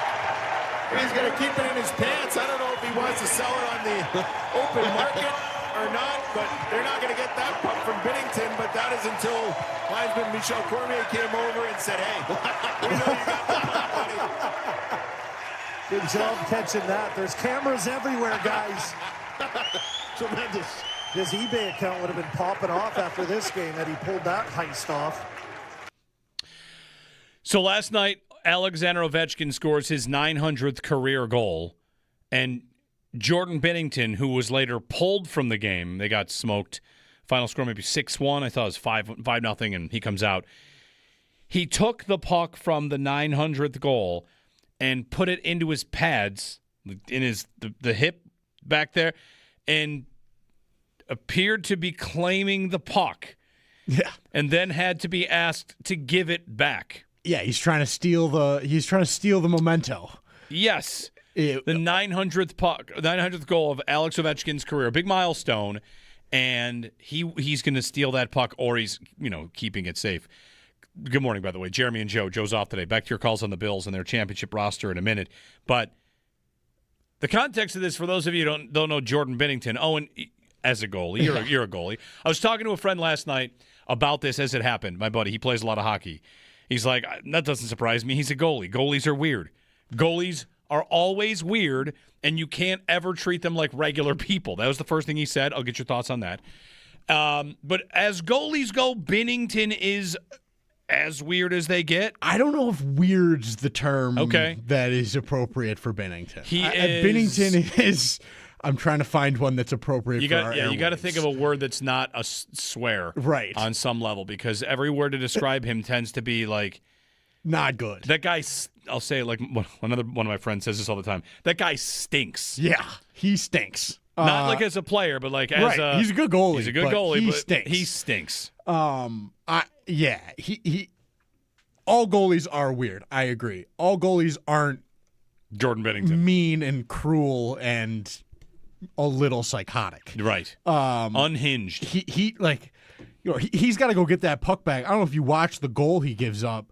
He's got to go get it back because he gives it right away to the Capitals and leads directly to the goal. He throws the puck in his pocket and proceeds to get yanked from the game. Yeah. Dude, you're not helping yourself. Most of what that is a persona. I know a lot of guys that go out onto the ice and they say that they turn into a different person. The mask goes on and they literally have an alter ego. I think that's a little bit of what Binnington's got going on. I'd have to get that confirmed that he really thinks about it like that, but I think that is why he is the way that he is on the ice. But normally you do that because it helps you play well. Most of the time when he does these things, it's not because he's doing well. He does this last night, A, because he's mean, and B, probably because he's frustrated because he just launched the puck to the Capitals and proceeded to give up a goal. Yeah. And he tries to get in fights when he's getting beaten in games. And, it feels to me like Binnington's mean streak is reactive and short-tempered rather than I'm going to be this overconfident persona that gives me an edge that I feel like I need. And that is a big difference, and I think that he is a little bit of a head case because he blows up. Like he was not playing well and then throws a puck in his pocket. And who does that? Gets busted. Who steals the puck? And then gets pulled from the game because he stinks for the rest of the game. Who steals a puck? I mean, does that puck become more valuable now that happened, though? I mean, it had two major events. It had a 900th goal, and a guy tried to steal it. He was being and a goalie tried to steal it. What's he going to do? He's going to put – these guys are joking like, he's going to put it on eBay. What? What? He just wants to keep it from. I think he's not even thinking about what he's going to do with it. He's thinking, I'm just taking this from him. Yeah, he doesn't want someone else to have a moment. He doesn't want anybody else to be happy. Right, fair sort enough. of a situation. Well, it's Sabres and Blues tonight. The Blues are tied for dead last in the entire NHL. 10 points in 14 games.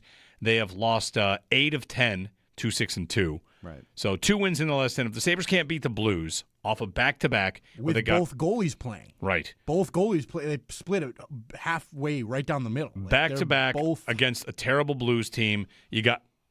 I'm doing it for the second time this year. Must win. Must win. Absolutely. I reserve the right to have 36 different must-wins. This is the second one. Must win. Have to beat the St. Louis Blues. Come on. Yeah. Home game against this team, beat the Blues. 803-0550. Mo in New Jersey is up. Hey, Mo, good morning. Hey, good morning, guys. How you doing? Thanks for taking my call. Thanks for calling, I'm not a big hockey guy, but I read that story about what happened last night. That's a pretty scummy move to do because everybody knows who Ovechkin is, and coming up on 900 goals, even people that are casual fans know that's happening. That's not why I called, right? I called about the Bills roster, the championship roster that Brandon Beane thinks that we have. Now, he's the GM. He knows better than everybody, right? That's what he thinks. I mean, in the offseason, he berated you guys when you bought a wide receiver. And in his press conference yesterday, you nailed it. Somebody asked him a question about a championship roster. He went straight to receiver, right? It's not a coincidence. We're not blind. Everybody can see it. I personally, I'm not I was disappointed nothing happened. I'm not the sky's falling type of person. But I don't think we have a championship caliber roster. That's, again, my opinion. Now, that doesn't mean we can't win a championship, right? It depends on what happens the rest of the season. We have injuries. Maybe they'll come back. Some of them won't come back. And other teams will get injuries as well, right? This is not just the Bills that get injuries. Everybody gets injuries. Maybe we'll catch a break here and there. But as it's constructed, personally, I don't think that we have a championship roster. You hear this phrase, if you put Josh Allen on this team, he would have X amount of Super Bowls right now, right?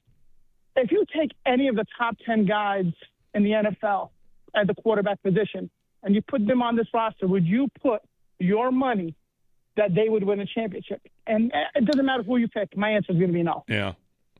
Yeah, pick a guy. Pick who do you want? You want Mahomes on this roster? Do you want Lamar? Who do you want? That's the exercise you want here? Yeah, I mean, any guy. Take any. It doesn't matter who.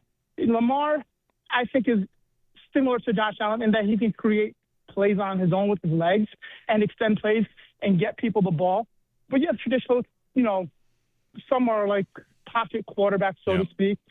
And just look at the top 10 guys in QBR, right? And Josh Allen sits right outside the top 10. He's number 11 right now. And if you took any of the guys in front of him, do you think any of those 10 guys would get this team, as it is constructed, to win the Super Bowl? And I just don't see it. Thanks, Mo. It's a good exercise. Take other guys, put them here. Would they win more or less? Anybody you say would win more, you're putting it on the quarterback. Winning less, obviously, the quarterback is one of the best. I think about that sometimes. One thing that the Bills have to deal with, and this comes up every once in a while, that your organizational structure. So yesterday, McDermott is asked about Beane at the deadline. He says, I trust Brandon and his team. And before the deadline, McDermott kind of laid out how it happens. I let them know, this and that, and then they go do their thing. There is, I don't know how other organizations work with the structure of the GM hires the coach, and the coach answers to the GM. I mean, these two obviously were hired in that reverse order, coach first, then the GM, and they report individually to the owner. So how does it work if the coach really wants a player? How does it work if the GM goes and gets a player and the coach thinks there was a better fit? I don't know. What I'm getting at, though, is at the end of this year, if they win the Super Bowl, we don't care. I mean, we care, but what they do, they can do whatever they want, of course. But if they don't win the Super Bowl, How many people want Joe Brady back? Another year of the Joe Brady offense? Plenty very well might. It might not be up to you. He might get an offer to be a head coach somewhere. College, pros. What I'm getting at is Allen will then again be asked to be in another offense. How different is it from the Joe Brady offense? I don't know. But when Brady leaves, if that happens, Allen goes through another change. And some of the toughest competition the Bills have right now are quarterbacks that are either elite and have stability, offensive-minded head coach. Like, is Zach Taylor going to get fired in Cincinnati? I don't know. But it's an offensive coach with the quarterback. In Kansas City, I've got the offensive coach with the quarterback. The next new kid on the block is New England. That's a defensive coach. But that very specific circumstance has an offensive coordinator that is why would he ever leave? He's been a head coach. He's accepted jobs and backed out. I don't think Josh McDaniels is ever going to be an NFL head coach again. I'm not sure if he wants to. Now, I don't know if Drake May is ever going to be as good as Josh Allen. He looks pretty darn good. And he's got a real good look at, 7 years of continuity and identity and same offense and all this. And win or lose for the Bills, like if they have a great season and win the Super Bowl, awesome. Brady gets a job. What do they change? Do they evolve differently? Do they hire someone from the outside? If they fall short, then they hire somebody else. How different is it? You know, when Brady got the job mid-season, it's Dorsey's offense, and then the second half of that season, it's Brady running Dorsey's offense to a degree, right? You would have said it wasn't everything that he wants it to be. Then the next season, it's his offense, and this season, it's his offense, and it's a very successful offense. They run the ball a lot, and they're very good at it. They kind of insulate Josh Allen in that way. So, you know, your supporting cast, your insulation, Allen has a little bit of built-in limiters might be the wrong word. Built-in obstacles. One of those obstacles is going to be probably changing coordinators and systems every 2 to 3 years because you're either going to be good enough to get a job or bad enough to get dismissed. That's just going to be the nature of how the offense will be with Allen. And right now, I think they could win the Super Bowl with this team. They might have to overcome a shortcoming at a position that I tend to think matters a lot. But they win a lot of games like that. So get hot, play well, get the most out of your quarterback. If you can win the way they want to win, then you know they'll have the trophy and the banner doesn't have an asterisk that says, you know, you had a weakness on your roster. All these teams have one, you know. So I think they could win. Of course, they think they could be better. That to me was the message from the GM yesterday. I think this is a championship caliber roster, championship roster. Also, I tried to get better. You want to give them credit for trying or not? That's up to each and every one of us to give credit. I give credit for, not even on some level, just flat out. I give him credit for not shouting down the idea that they could be better. He said it. He knows it. So he doesn't think it's perfect, but he thinks it's pretty good. 803-0550. Thanks, Mo, for your phone call. And 1-888-552-550. I wonder if it's going to be Gabe. How soon Gabe will be getting snaps over Coleman. I mean, Coleman still gets a lot of snaps, and they don't trust the ball to throw to him or to put him in the progression as much as they did before. But he still gets a lot of snaps. So we'll get you Beane's comments on Coleman as well, and maybe revisit that. He talked a lot about him yesterday, about it's year 2, and you know, we're doing the whole read between the line things on what Beane had to say yesterday. I think there's a little bit on Coleman if you want to read between the lines too. 803-0550 and 1-888-552-550. Is it a championship roster? What do you think? Is it? 6-2, Miami this week. And tonight, Thursday Night Football as well. Sabres and Blues tonight here on WGR also. Jeremy and Joe, give us a ring here on WGR.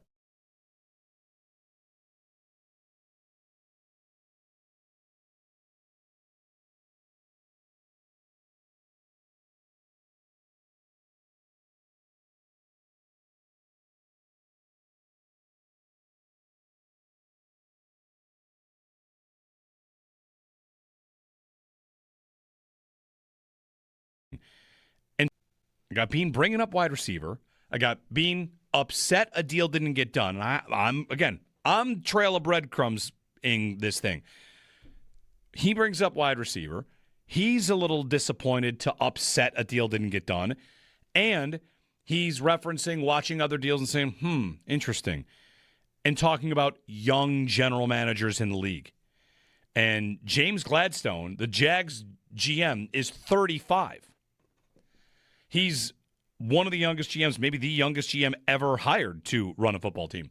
Is he working with a GM that's 35, that's played fantasy football, that's played Madden, whatever you want to say? Like, I'm 46. I played plenty of fantasy football and plenty of Madden.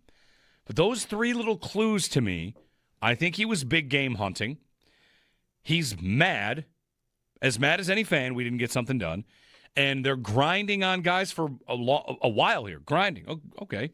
This is trying to find an answer, trying to be better overall. I mean, I feel like they were after Brian Thomas Jr. I think that is that too far of a leap to pull those little breadcrumbs out of that press conference and say, I think he was going after a big fish. What's one thing that Brian Thomas Jr. would give them, even though it's not necessarily going great for him in Jacksonville this year, and the idea that he'd be available is kind of stunning. And I'd said throughout this process, I would be a little worried about it. Maybe a red flag, like why is a guy this good available so quickly?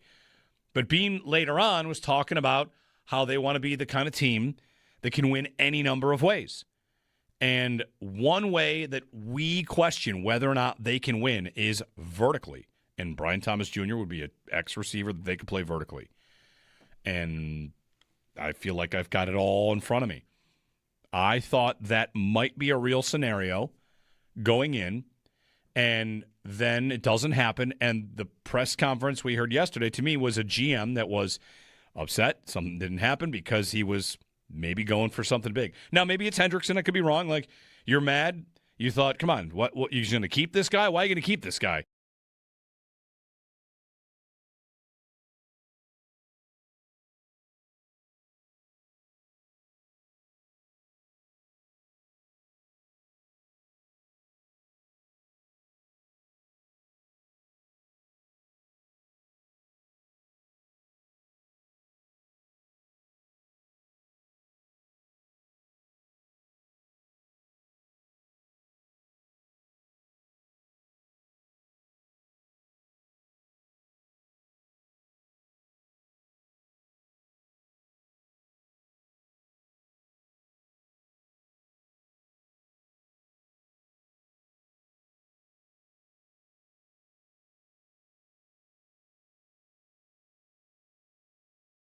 Feels like that's kind of how they want to, they want to go forward with this group, and maybe they tried to add something, maybe they didn't, but they feel like they have enough.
Hey, everybody. Happy Thursday. I got to change this clock. I got a clock here I still haven't fallen back on.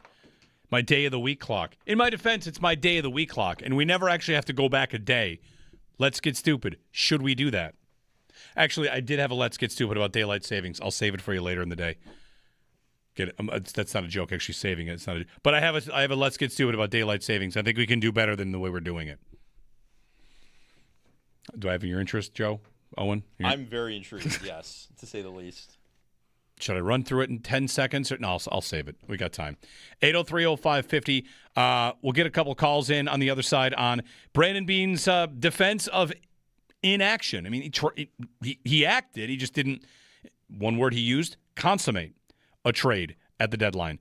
I'll run through my whole theory on who they were after, why it didn't happen maybe, and we'll turn the page, of course. It's Bills and Dolphins tonight. Vegas and Denver in the Thursday night game, and the Sabres and Blues this evening as well. It's Jeremy and Joe. Joe's out for the rest of the week, off traveling to Miami for the game. Excited about that for him. First ever trip to Miami. 803-0550, 1-888-550-2552. Give us a ring and let us know. Is it a championship roster? We'll get you the results running right now on the Twitter poll, if it is a championship roster or not. And, of course, look ahead here for the Bills' stretch run. Jeremy and Joe on WGR.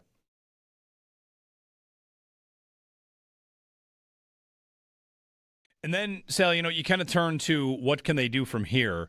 And that's where, as he's talking about, again, wide receiver got asked about a lot, and I'm sure he knows why. He started talking about how some of the guys in the offense want more. And whether that's Elijah Moore, Curtis Samuel, he didn't name them individually. He said it about Keon Coleman. Like he said, show me a receiver that doesn't want the ball, right? 28 years in this industry, and they all want the ball. Jeremy White here for Triple A. The everybody eats thing that is out there. We see the ball getting to Kincaid and Shakir, and I don't know if it's on Joe Brady to find a way to get other guys involved to give them what's missing. Actually, I do know that. That's exactly who it's on. I mean, he referenced Coleman running open and not being in progressions. Like there was a little bit there from being about like we could probably get more out of this group, and that's on them to really find. He mentioned guys stepping up. So really those are the options from here. And then of course there's the Gabe Davis answer and that part of it, which was a topic yesterday as well. So Gabe Davis, Sean basically said, no definitive timetable, but they feel like he's getting close. He went 2 days in a row last week. And, he had a little inflammation, so he didn't practice at the end of the week, and he was ruled out, to be elevated. But who knows? When Sean's saying I feel like he's getting close, I mean, to me, I'm thinking that means close to being on the team, on the field, because he's already on the practice squad. It's not like he's close to coming off IR. He's already off IR, right? So what does that look like? Well, that means at some point I think Gabe Davis is playing for you, and that was probably the case anyway all along that we figured once they signed him, and he's not going to come here without to know that that's going to happen. Yeah, I think two things here, two positions both treated the same in a lot of ways, Jeremy. Number one is receiver internally. Like they feel like they have enough there and they're gonna make it work with how they play the game. And they have a very, very good run game. They lean into that. They love their yards after catch. We know that. Feels like that's kind of how they want to, they want to go forward with this group. And maybe they tried to add something, maybe they didn't, but they feel like they have enough.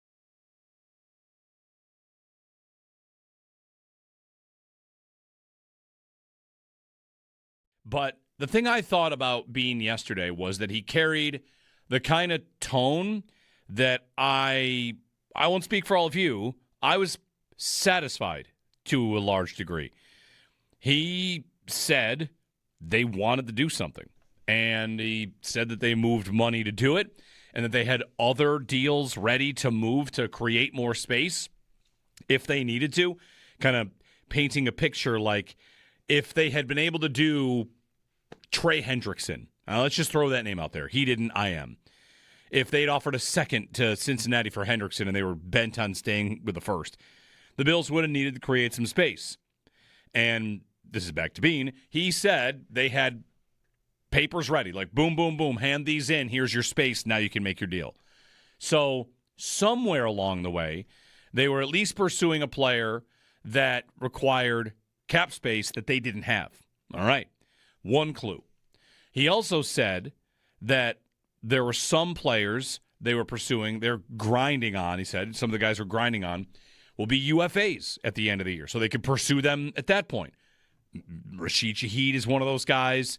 You know, there are UFAs at the end of the year, and all right, so I've got a clue there as well. Some of the guys, UFAs, that's Hendrickson too, by the way. Some of the guys, big cap hit, they were ready to do some stuff there. And maybe there were some cap hits out there that were so big they had to consider the year-to-year cap. Like, all right, that all makes sense. The thing that I appreciated from Beane was he, and I also want to tell you a couple things. I think he might have accidentally given away some information. I don't know. Maybe not. Maybe I'm just reading between the lines a little bit too much. But the thing I thought he did yesterday was kind of validate anybody from Bills fans' feelings, mine, yours, that they should have done something. He thought they should have done something, and he tried to do something. And we could all sit here and say, I would have done more, I would have paid more. But, a GM in his spot could go to the podium and say, nah, we're good.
The Bills gearing up for their matchup against the Miami Dolphins coming up this Sunday with a 1 o'clock kickoff. An injury update for the Bills. Christian Benford with a groin injury was a limited participant in practice yesterday, along with Terrell Bernard, who's dealing with an ankle injury, and Joshua Palmer with a knee and ankle injury.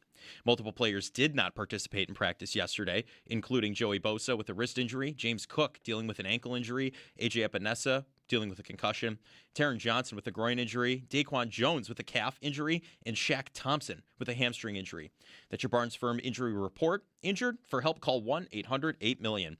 Around the NFL, Thursday Night Football tonight, the Raiders are in Denver to take on the Broncos with an 8:15 kickoff. The Broncos dealing with some injuries on both sides of the ball. Wide receiver Marvin Mims with a concussion will not play, and cornerback Pat Surtain with a pectoral injury will not play either.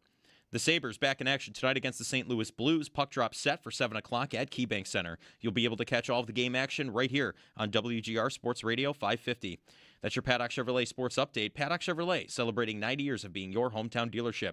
I'm Joe Cali for WGR Sports Radio 550.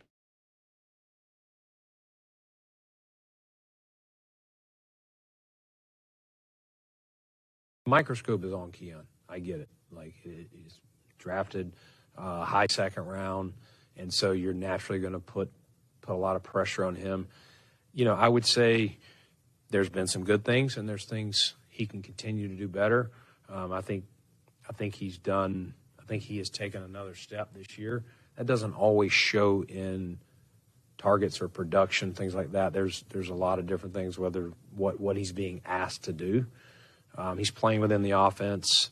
I think he has shown maturity of how he can help our offense even away from the ball and in the run game and things like that. But I think he's catching the ball well. I think there's times he's been open, but the ball doesn't come to him, which is it's no shot on. Sometimes that's the progression of that route too. And he wants the ball. He wants his opportunity. He's working hard. He's not complaining. Receivers, tell me a receiver that doesn't want the ball. Bills GM Brandon Beane yesterday have talked a little bit about his comments, his explanation for a quiet deadline. We'll get your thoughts on it. 803-0550 and 1-888-550-2550.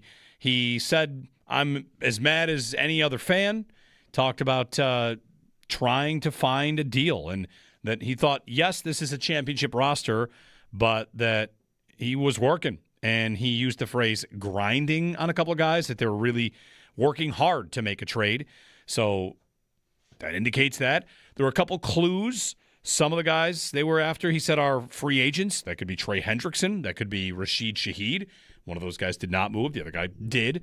He mentioned they were willing to move some more money around for cap. So maybe it is Hendrickson, really, that they were going after. We could talk receiver all we want. They could have been looking for both.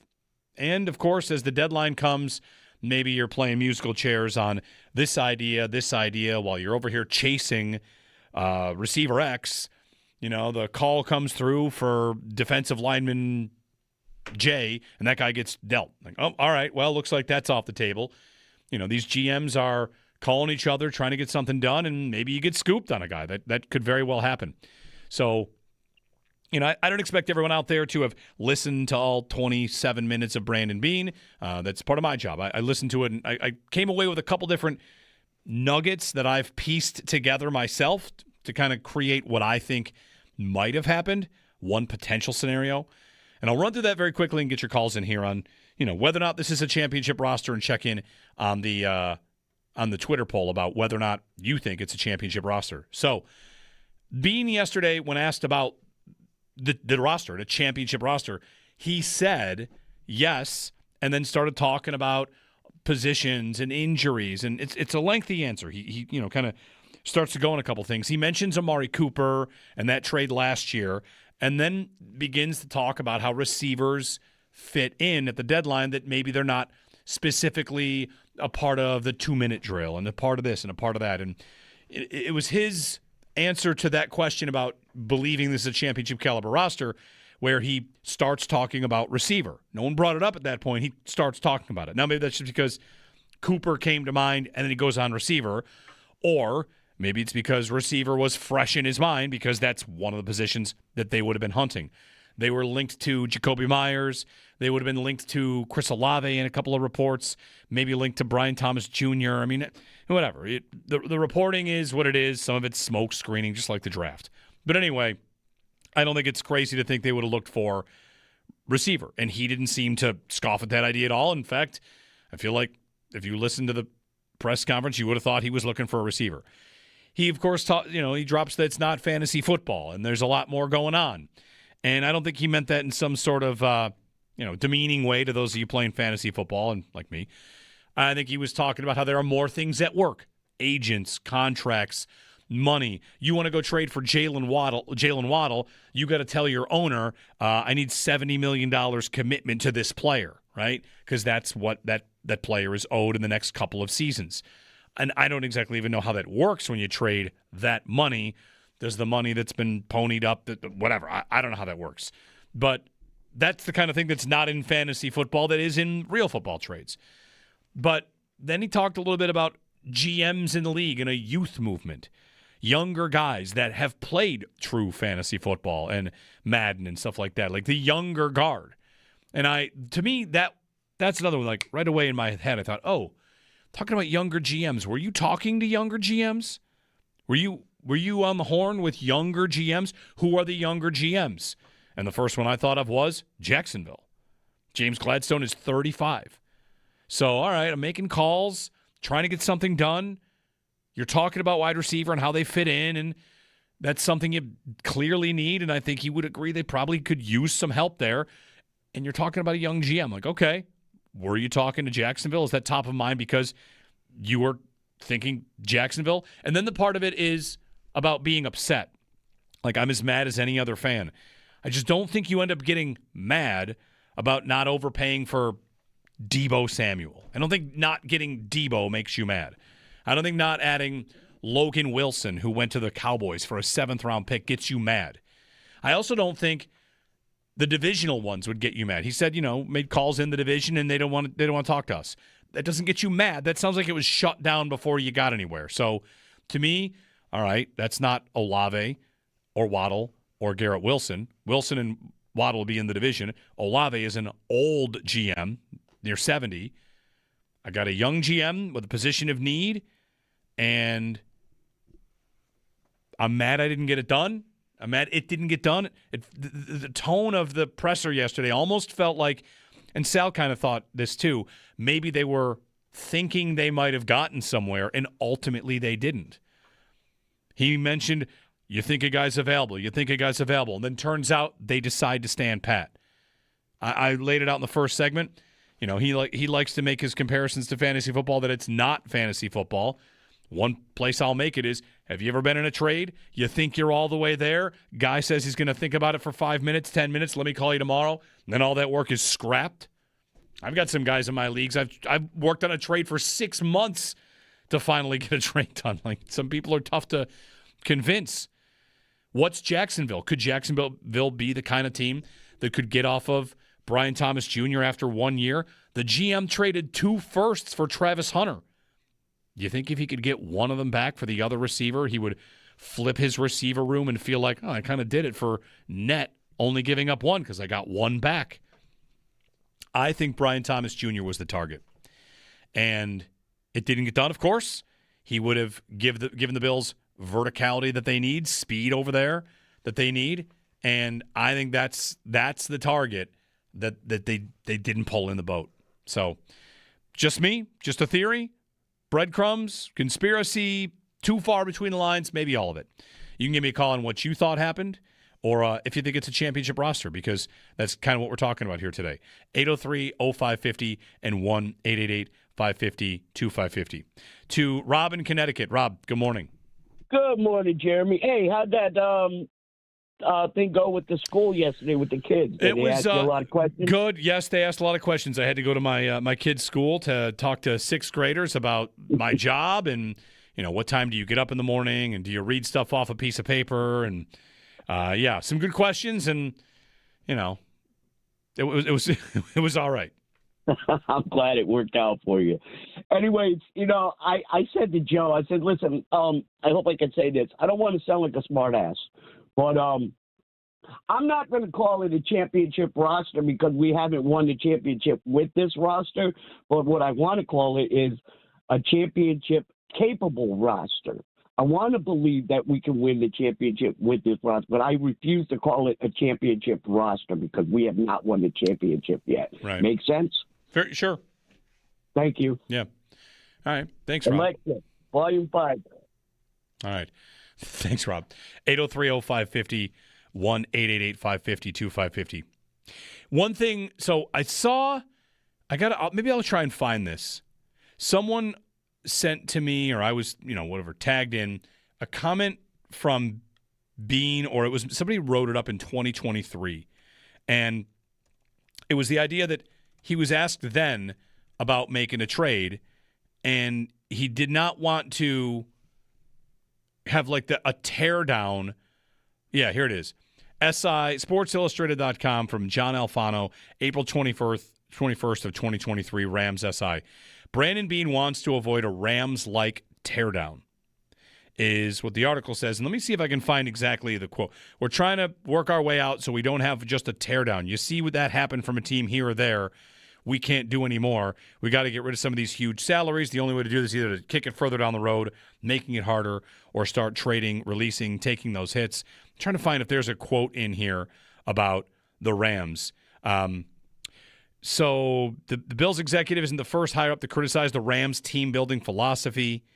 Okay, right. In this article, they even say Beane's not referring to the Rams. So it's an article written about this, but he's not referring to the Rams.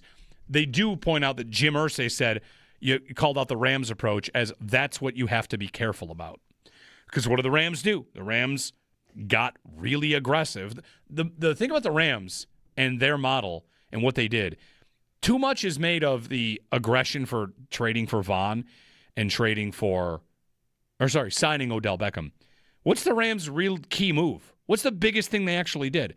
They looked at a quarterback they had been to the Super Bowl with and said he's not good enough. That's bold. What other GM would have the stones to do that? What other GM would have the stomach for that? We've been to the Super Bowl with this quarterback. He's not good enough. We will give you 2 first-round picks to take your guy and you take our guy. And they won a Super Bowl by doing that. Who else does it? The Rams won a Super Bowl and, oh, by the way, have been competitive nearly every season. That's the one thing I'd want to push back on the idea that the Bills don't want to kill their future. Like, how would you kill it? The Rams won the Super Bowl. The next year they were 5-12. Is that a Stafford gets injured year? Since then, 10-7, 10-7. They are right now 6-2. They are 6-2 with Matthew Stafford, who's having a great season, and they have a good to great roster. They have a championship caliber roster, quite possibly. Like, that's a team that got as aggressive as you get.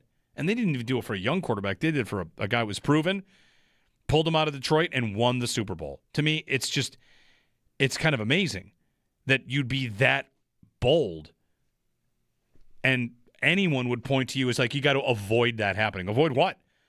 They had one bad year. One. They didn't pick a first-round pick for 6 years. So I think it's oversold. This is kind of getting to what I was at yesterday, which is Stafford's even different. I don't know that Stafford gives you the kind of stability you would think you would get out of like an Allen or a Mahomes, because Stafford is older and can get hurt. But this idea, name a team, if you can't go to the Rams, which you kind of can't, has any team ever truly ruined their future by, when they're good, trying to be great? Has anybody ever done it? Can anyone think of one? That's not even rhetorical. I'm actually asking. What team took a chance to try to be great by acquiring a player? I guess you could do this in the NHL, where it's much more normal to trade first and second round picks for a run at the cup, and then only one team wins a cup. The difference there is you end up getting, 10 teams will go out and try and make a move and trade prospects, and I'm sure there's some cautionary tales, but ultimately the teams that go for it, and especially in football, you've got a franchise quarterback who went for it and made a mistake. The Rams are an example, and they didn't really pay for it. Who wouldn't take a Super Bowl followed by a 4-13 season and then right back to relevance? Feels like it's kind of overblown that the Rams had to pay for anything there. So anyway, the person that sent me that article, Beane did not say anything about the Rams back in 2023. The writer of the article kind of suggested he would have been implying the Rams because others had gotten after them. Anyway, it's Jeremy and Joe. You can give us a call on whether or not this is a championship roster, and I'll get you the results on that. But I think it was Brian Thomas Jr., which, of course, what do we do now? We sit here and talk about the Dolphins. It's Bills-Dolphins. It's a big spread. It's, what? They should dominate. We're all expecting that. All right, 803-0550. Ron and Alden. Hey, Ron, good morning. Hey, the one trade that comes to mind is I remember the Saints way back were good offense, a great defense. And it's when Jim Kelly was still playing. And they traded in one draft, every single draft pick, for Ricky Williams, a running back. And they thought that would be it. And that might have been, and I know it's not a bunch of picks years in a row, but it was like 7, whatever, how many picks they had that year. Every single one of them, I believe it was 7, for one player. So I just want to bring that one up. Sure. Thank you. Thanks for bringing that up, because if anyone else was shouting that out, the Saints the year before that were 6-10. And yes, that is a big, bold, aggressive trade. That is not a team that was great saying, this is the final piece. We're going all in. That team was 6-10. They drafted Ricky Williams and then went 3-13. Yeah, Mike Ditka, 6-10.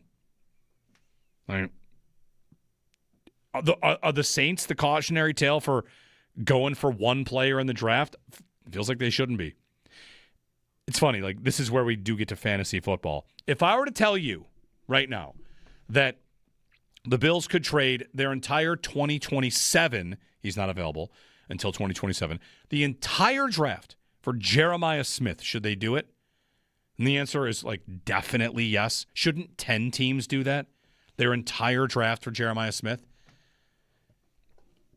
Would that get Ricky Williams comparisons? I mean, a 6-10 team maybe shouldn't do it, but whoever's 13-3, this kind of gets to the Julio Jones trade. When we were talking all these years about, it doesn't always have to be a receiver, so I apologize for always kind of going there. Make it about a Quinnen Williams level defensive lineman. Jeffrey Simmons. If you traded your full draft to the Titans, here's our whole draft. We'll take Jeffrey Simmons. And you're already a 13-3 team. Sure, you would go a year without adding any new talent, and that, you need those draft picks for contracts. But would anyone think that 13-3 team is going to be, it doesn't have to be the Bills, make it anybody. They're going to be taken apart because of the deal they made. I guess this is the Colts right now, right? What are the Colts? The Colts traded 2 firsts for Sauce Gardner. And the criticism is that maybe you don't believe in Daniel Jones. All right, well, they do to a point, at least to say let's try and get more people around him and see how we can do here. So I guess maybe we could look at the Colts. If they lose a bunch of games here, finish in the wild card, Daniel Jones comes back to earth, then we would end up saying some version of, well, the Colts went for it. Now I bet they wish they had their firsts.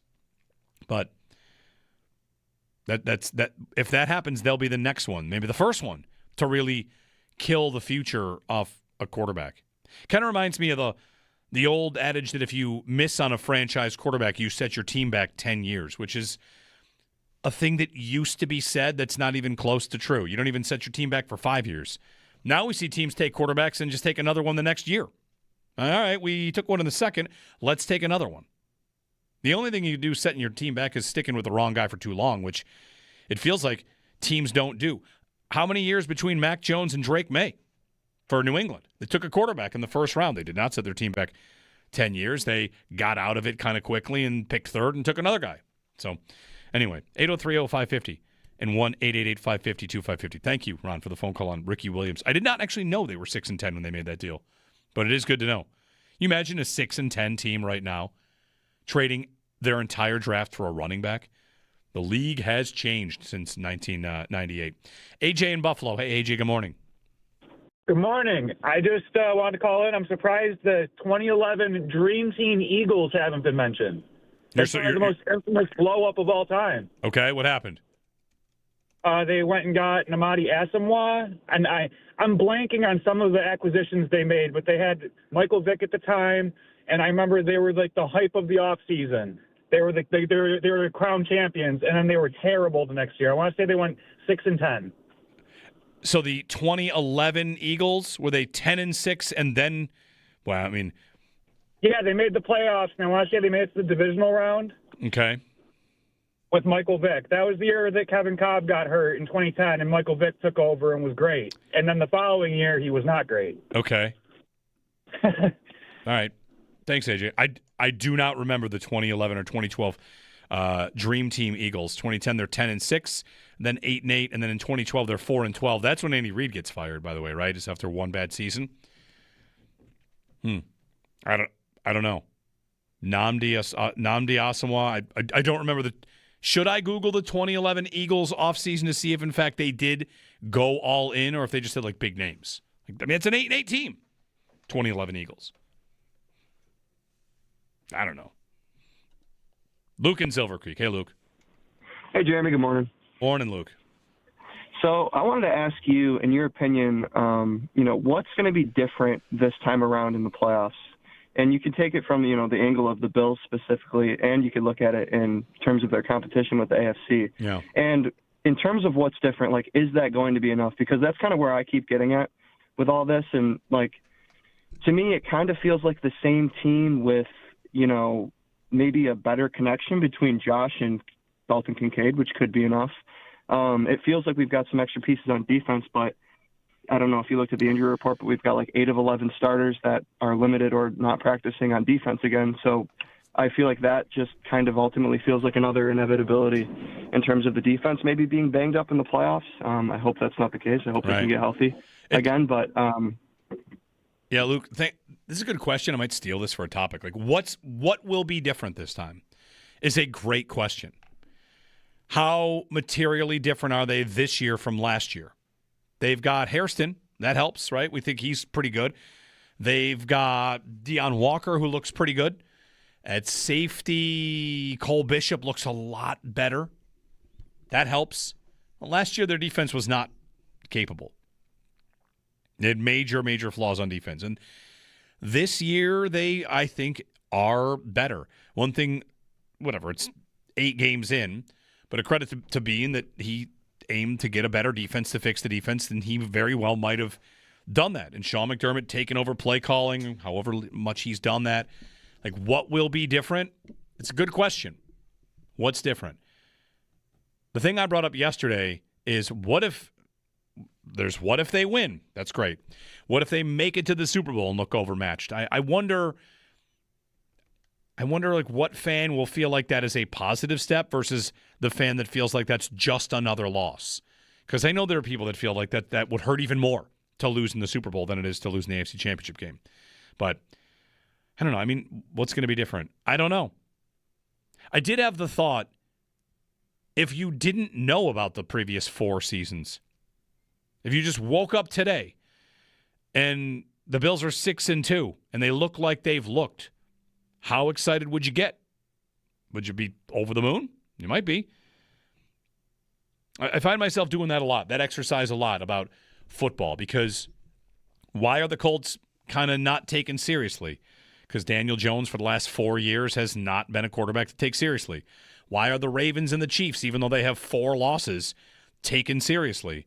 Well, because they have been teams that have been good over that stretch of time. And for the Bills, they've been good the whole time. And what are we kind of left with? We're kind of left with a feeling of something that hasn't happened yet. You're kind of left with this feeling of, like your call, Luke, what's going to be different? I don't know. It might be the same, except they make one more play. It might be the same, except that if you don't like that they got a spot wrong.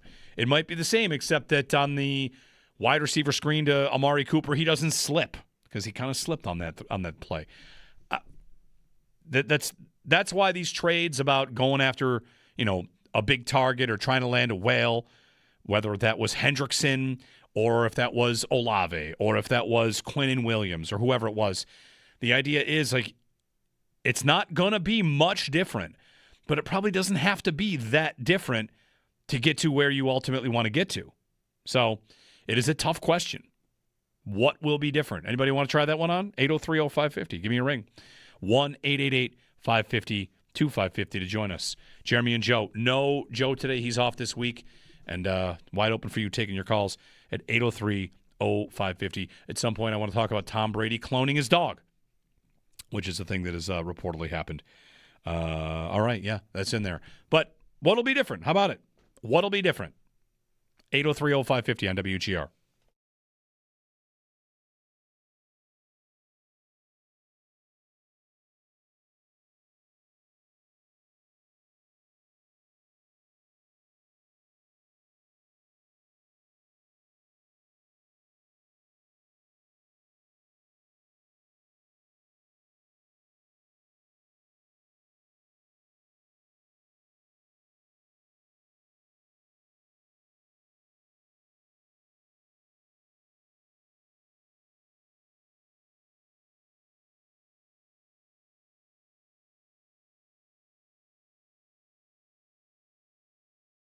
When it comes to young guys stepping up, that was really more about D-line. And that's Landon Jackson. That's Javon Solomon, right? Mm-hmm. That's Deion Walker, who's already stepped up. And maybe TJ Sanders when he comes back. Fedarian Mathis, who, by the way, I thought played pretty well. He gets a job now in the 53. People forget Fedarian Mathis was the 47th overall pick in the NFL draft just 3 years ago. Like, this is a guy that I think has some potential, can help them. He's not a season saver, but he is a guy I think that now you start to see, okay, you know what? Hey, look, we got something here, and he can help. So we talked with Landon Jackson at length yesterday after practice about this, because I think this is a guy now that fits squarely into the, okay, third-round pick, you've been inactive, now it's time that he needs to start playing. And I don't know if he does or not. Maybe this week he does, maybe this week he doesn't. A.J. Epinesa is in concussion protocol.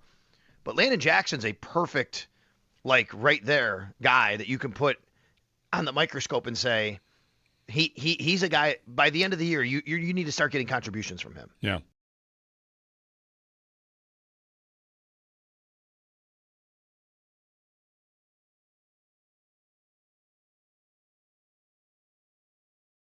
I got Beane bringing up wide receiver. I got Beane upset a deal didn't get done. I'm trail of breadcrumbs in this thing. He brings up wide receiver. He's a little disappointed to upset a deal didn't get done. And he's referencing watching other deals and saying, interesting. And talking about young general managers in the league. And James Gladstone, the Jags GM, is 35. He's one of the youngest GMs, maybe the youngest GM ever hired to run a football team.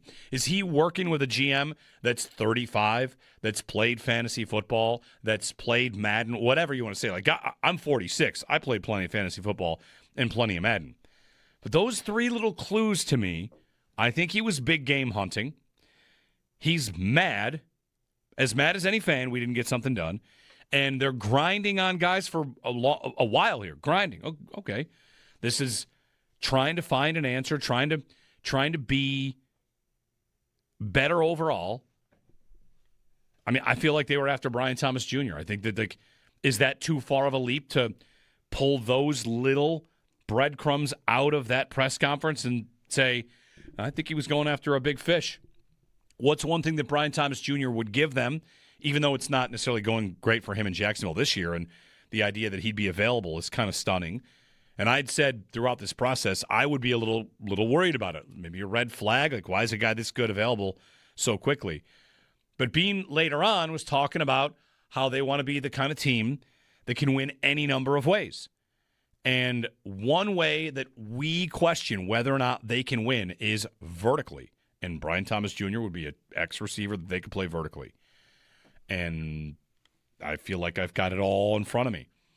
I thought that might be a real scenario going in, and then it doesn't happen. And the press conference we heard yesterday, to me, was a GM that was upset. Something didn't happen because he was maybe going for something big. Now, maybe it's Hendrickson. I could be wrong. Like, you're mad. You thought, come on, what you're going to keep this guy? Why are you going to keep this guy?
The Bills gearing up for their matchup against the Miami Dolphins coming up this Sunday with a 1 o'clock kickoff. An injury update for the Bills. Christian Benford with a groin injury was a limited practice participant, along with Terrell Bernard, who's dealing with an ankle injury, and Joshua Palmer dealing with a knee and ankle injury. Multiple players did not practice yesterday, including Joey Bosa with a wrist injury, James Cook with an ankle injury, A.J. Epinesa dealing with a concussion, Taron Johnson with a groin injury, Daquan Jones with a calf injury, and Shaq Thompson with a hamstring injury. That's your Barnes Firm injury report. Injured? For help, call 1-800-8-million. The Sabres back in action tonight against the St. Louis Blues. Puck drop is set for 7 p.m. at KeyBank Center. You'll be able to catch all of the game action right here on WGR Sports Radio 550. That's your Paddock Chevrolet Sports Headlines. Paddock Chevrolet, celebrating 90 years of being your hometown dealership. I'm Joe Cali for WGR Sports Radio 550.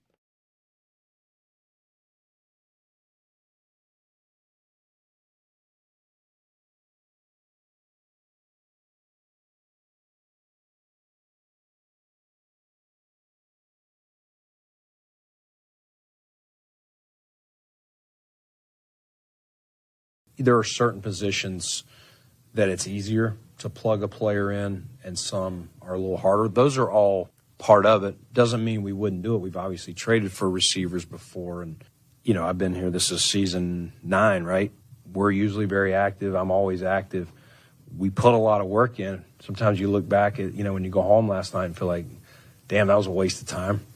No, it's not all. Some of these guys that we're really grinding on the last couple of weeks, some of them will be free agents. The season's in, so you kind of get a jump on how you view them and whether you have interest. Brandon Beane on the deadline, grinding on a couple guys for weeks. He had been pursuing. And to that point, what position would you have been working on for weeks? I don't think it's defensive end. I don't think it's defensive tackle. You would have anticipated Michael Hoyt, Larry Ogunjobi coming back and not immediately leaving. What position would it have been weeks? Probably, the one. The one with the board behind me. Probably that one. 803-0550, our number. What will be different this time? Having a good shot, good conversation here. A lot of you. 803-0550 to join us. And 1-888-550-2550. One quick thought on the Dolphins, Bills and Dolphins this week. If you were a Dolphins fan today, would you be endlessly jealous of what the Jets just did? The Dolphins did not trade off everything that wasn't bolted down, right? Neither did the Jets, by the way. The Jets kept Breece Hall and kept Quincy Williams. They could have traded more pieces off, but what the Jets did was trade their most valuable stuff. Hey, you know what? We are going to get picks, a lot of them, and we're going to go out and aggressively pursue our next timeline. Who knows if Aaron Glenn makes it to that all the way to see these picks, but whatever. That's neither here nor there. If you're a Dolphins fan, you'd say, all right, the Bills, they're made in the shade. The Patriots, wow, they look like they are in really good shape right now, the start of something. The Jets have identified that they don't have it and have started to sell off pieces. And then there's us. Fired the GM, probably didn't trade enough. What's going to happen at quarterback, keeping the coach? Miami is in a spot where if I'm a Miami fan, I would say I'm eager for a direction here. What is the direction we're in? All these other 3 teams in my neighborhood appear to have very clear directions, and the Jets probably just jumped Miami in terms of the path to being great or dreaming of being great. I mean, Miami, what is that path? Is it try it more with Tua and this coach and a different GM? They could have more wins than the Jets next year, but who's got the path to maybe changing what they've been? I might be jealous if I were a Dolphins fan of every single team in the division right now. 803-0550, more your phone calls, 1-888-550-2550. Talking about Brandon Beane yesterday, saying he wanted to do more. He wanted to do things at the deadline. There you hear the clip of him grinding for weeks. You feel like it was a waste of time. I think the takeaway for me is I think he not only wanted to do things, but thought he would and thought it would happen. And to be disappointed is either to, be upset that you wasted time or that the player you got you thought was going to help you in a very, very big way. You could win the Super Bowl without making that trade. I'm sure there are dozens of Super Bowl winners that thought about a trade or thought they could get one and didn't, and ultimately won with the team they had. And we'll see if the Bills can be that team. What will be different this time? A caller just asked me, what's going to be different this year? And I don't have an answer yet. I don't know. Maybe if they had made a big trade, we would be eager to answer, well, this player makes them complete on offense or whatever. This player, Hendrickson, makes them the best pass rush that the league has seen in 5 years with everybody else they've got. Instead, we look at the roster they have and say, what will be different this time? I don't know. Maybe Sean McDermott will have the answers against Andy Reid. Maybe Joe Brady will have the answers against Steve Spagnuolo. Maybe they meet a different team in the playoffs. What'll be different?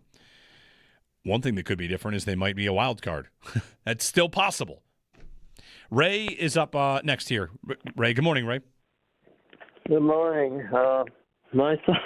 This is just an aside. It's not the reason I call it. Get to that in a second. But I think if you play for the Jets, it's like being in purgatory in the NFL right now. So I think those players are glad they got traded. Yep. But the other thing I was going to comment on when you mentioned the Ricky Williams deal, how about the Deshaun Watson one? Boy, did that kill Cleveland or what? I mean, I don't think they've still gotten over it, have they? No, it's a deal that did not work out. But I guess, when I asked the question, thank you for this, is a good answer too. When I asked the question, show me a team that was great that tried to go to the next level and paid for it. I'm looking for that. When the Browns traded for Deshaun Watson, they were 7-10. And they went for a great quarterback. And, of course, they went for a quarterback that had massive red flags to begin with. But that's a 7-10 team acquiring a new quarterback. Spent a lot. Blew up in their face, and, they probably deserve it. Who's great, and it backfired? And if you go for it and make the Super Bowl and lose, like, am I supposed to treat that as a backfire? That a team make a trade, make the championship game, and then never to be heard from again? I just feel like the Bills and some of these other teams are in such a position of stability that it would be almost impossible to understand how they could, finger quotes here, kill their future. But, the GM's trying to be responsible. He says he doesn't want to be reckless with that kind of stuff. I don't think he's been reckless in trades. I think the most reckless thing he did is trade with the Chiefs, to be totally honest. Like, that hasn't hurt them that much. Worthy has been a piece. It's not like Worthy is, Justin Jefferson out there, but I think trading with the Chiefs is kind of reckless just on its face. But what else has he done that's reckless? I don't know. Might sign up for a little more recklessness.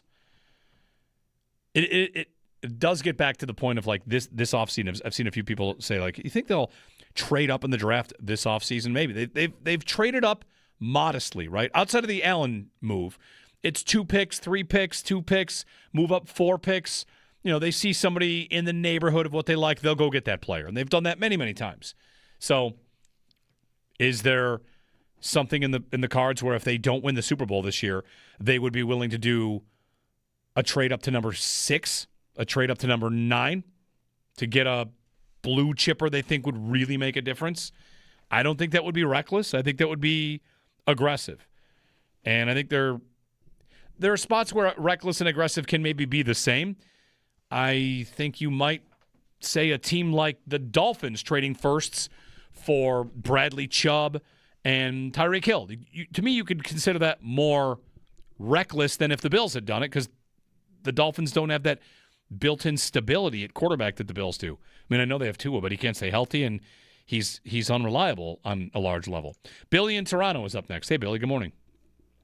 Hey, how you doing, Jeremy? Listen, yeah, we can talk about getting him or getting this guy or whatever, and you want to get him. There's 30 other teams that also want these guys, so it's tough to get that guy. I think that we're in a great position, but I'll tell you what I don't like, Jeremy, and it's really starting to piss me off with this team. I'll tell you, do we have that one play? Do we have that play to get us out of a jam like the Kansas City Chiefs always seem to have? Now, I'm talking about the last game. We're up 28-15. Yeah. I mean, we're up 15 points. Kansas City's going for it, fourth and 18 or whatever it is. 4th and 17, and they've got to play for it. Yeah. Yeah, but not so much they have a play for it.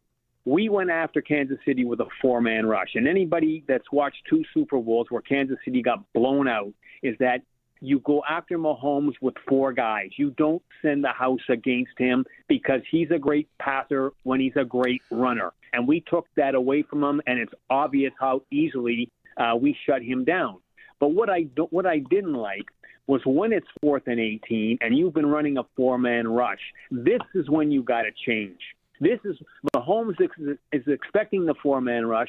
I would have sent the house on that situation. I would have sent everybody, and then Mahomes wouldn't have had all day back there. I mean, for that guy to get that wide ass open for the the first down, that put him right back in the game. We stop them there. We got the ball on their 40 or wherever they are, and the route is on.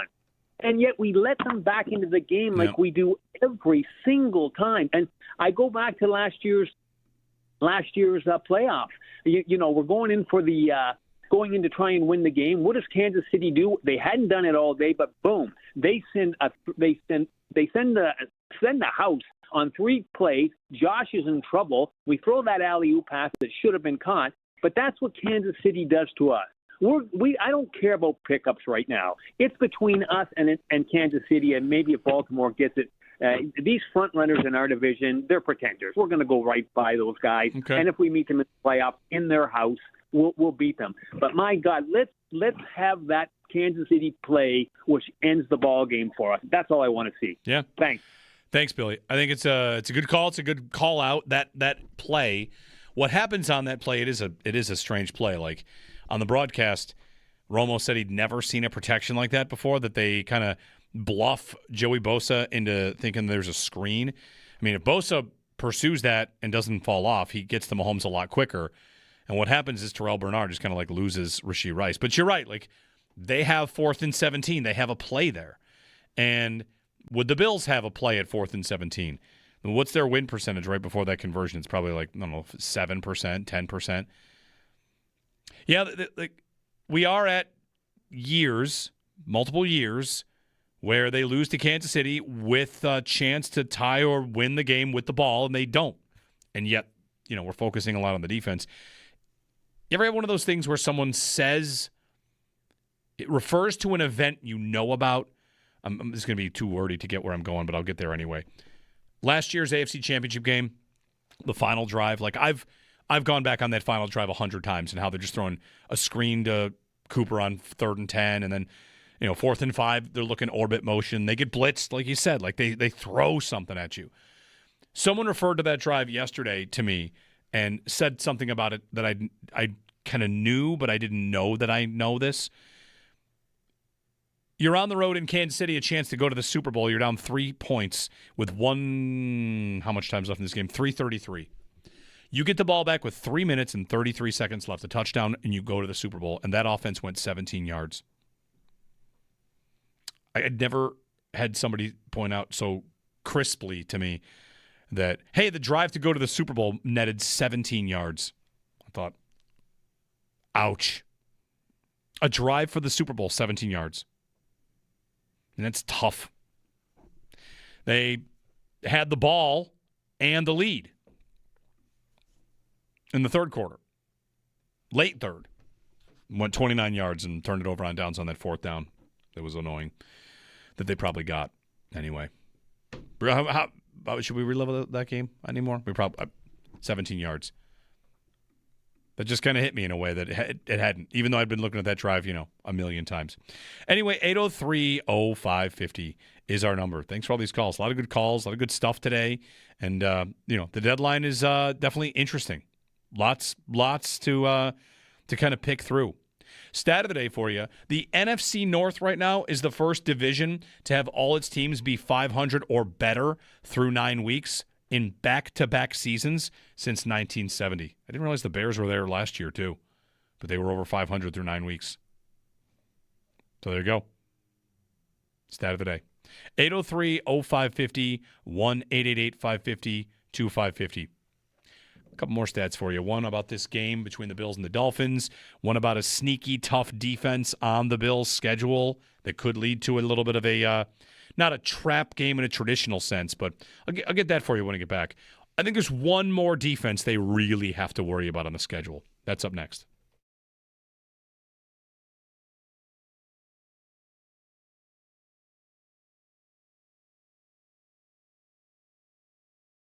I got Beane bringing up wide receiver. I got Beane upset a deal didn't get done. I'm trail of breadcrumbs in this thing.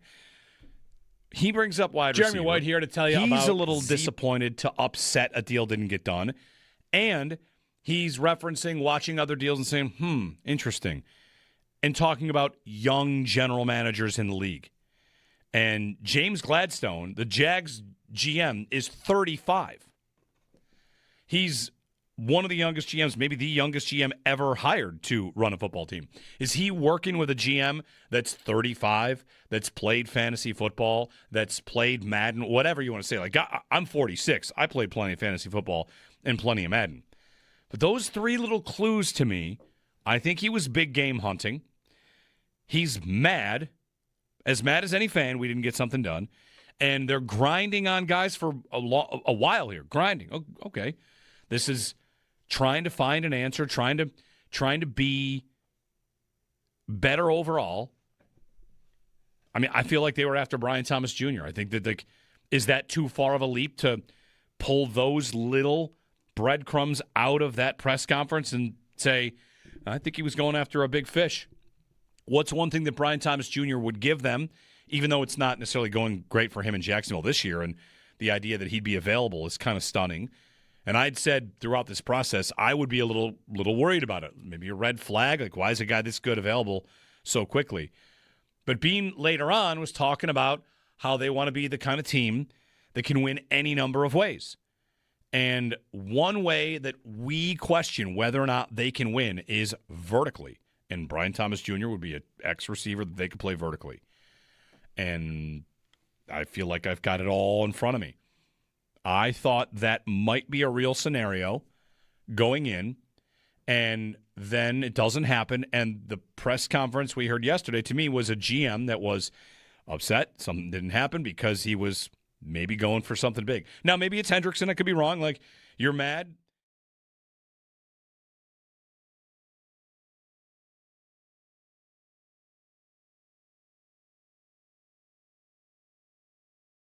When it comes to young guys stepping up, that was really more about D-line. And that's Landon Jackson. That's Javon Solomon, right? That's guys. That's Deion Walker, who's already stepped up. And maybe TJ Sanders when he comes back. Fedarian Mathis, who, by the way, I thought played pretty well. He gets a job now on the 53. People forget Fedarian Mathis was the 47th overall pick in the NFL draft just 3 years ago. Like, this is a guy that I think has some potential, can help them. He's not a game, not a season saver, but he is a guy I think that you can – now you start to see, okay, you know what? Hey, look, we got something here, and he can help. So we talked with Landon Jackson at length yesterday after practice about this because I think this is a guy now that fits squarely into the, okay, third-round pick. You've been inactive. Now it's time that he needs to start playing. And I don't know if he does or not. Maybe this week he does. Maybe this week he doesn't. A.J. Epinesa is in concussion protocol. But Landon Jackson's a perfect, like, right there guy that you can put on the microscope and say, he's a guy, by the end of the year, you need to start getting contributions from him. Yeah.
was off today. I have a stat for you here. So Patrick Mahomes just finished his game last week with 44% completion percentage, the lowest of his career, right? His lowest on the season before that was a 55, whatever. Like, it was a bad day for him. And I saw that the lowest completion percentage in a win this year. Who has that? And there's an interesting little note here, I think, as a result. The toughest defense on the Bills' schedule that remains is probably Houston. And the reason I say that is this, that of the 6 wins in the NFL, the 6 lowest completion percentages in a game to win, 3 of those 6 came against Houston. That's wordy. Here's what I mean. Bo Nix completed 49% of his passes and won. Trevor Lawrence, 50% and won. And Sam Darnold, 54.8 and won. 2 things to pull out of that, right? Houston's defense is tough, and their offense has been so bad that you can do that to their defense. You can do that to you, and you can still win. So a little bit of a both sides of the coin there, but would expect the Houston defense, when the Bills play Houston, it's a short game. It's a Thursday night. That could be a tough one for the Bills. So we'll see. C.J. Stroud has a concussion, and Davis Mills had been stepping in for them this week. Tonight, Broncos and Raiders. One quick note on Bo Nix. He has 2 of the wins with the lowest completion percentage on the year as well. 48% against Houston and 54% against the Giants. Those are 2 wins he had. So he's a guy. Nix is, I don't know. I see a lot of advanced numbers on him. Like, he's okay, but this is not like franchise quarterback stuff that Bo Nix is putting out there. It's very much, missing a lot, getting it done, kind of. He'll be an interesting one when it comes time. If the Broncos have won a lot of games, what Sean Payton would feel like he wants to do. 803-0550 and 1-888-550-2550. There you go. Houston, be on the lookout. Their defense looks good. They lose games even when their defense is great. Jeremy and Joe, more of your calls on the other side. Our thrilling 3-way parlay contest time as well. Yeah, we'll do that too. It's all coming up here on WGR.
The Bills getting ready to take on the Miami Dolphins coming up this Sunday with a 1 o'clock kickoff. An injury update for the Bills. Christian Benford with a groin injury was a limited practice participant yesterday, along with Terrell Bernard, who's dealing with an ankle injury, and Joshua Palmer with a knee and ankle injury. Multiple players did not participate in practice yesterday, including James Cook with an ankle injury, Joey Bosa with a wrist injury, A.J. Epinesa with a concussion, Taron Johnson dealing with a groin injury, Daquan Jones with a calf injury, and Shaq Thompson dealing with a hamstring injury. That's your Barnes Firm injury report. Injured? For help, call 1-800-8-million. Around the NFL, Thursday Night Football tonight, the Raiders in Denver to take on the Broncos with an 8:15 kickoff. The Broncos dealing with some injuries. Wide receiver Marvin Mims with a concussion will not play, and cornerback Pat Surtain will not play either, dealing with a pectoral injury. The Sabres back in action tonight against the St. Louis Blues. Puck drop is set for 7 o'clock at KeyBank Center. You'll be able to catch all of the game action right here on WGR Sports Radio 550. That's your Paddock Chevrolet Sports Update. Paddock Chevrolet, celebrating 90 years of being your hometown dealership. I'm Joe Cali for WGR Sports Radio 550.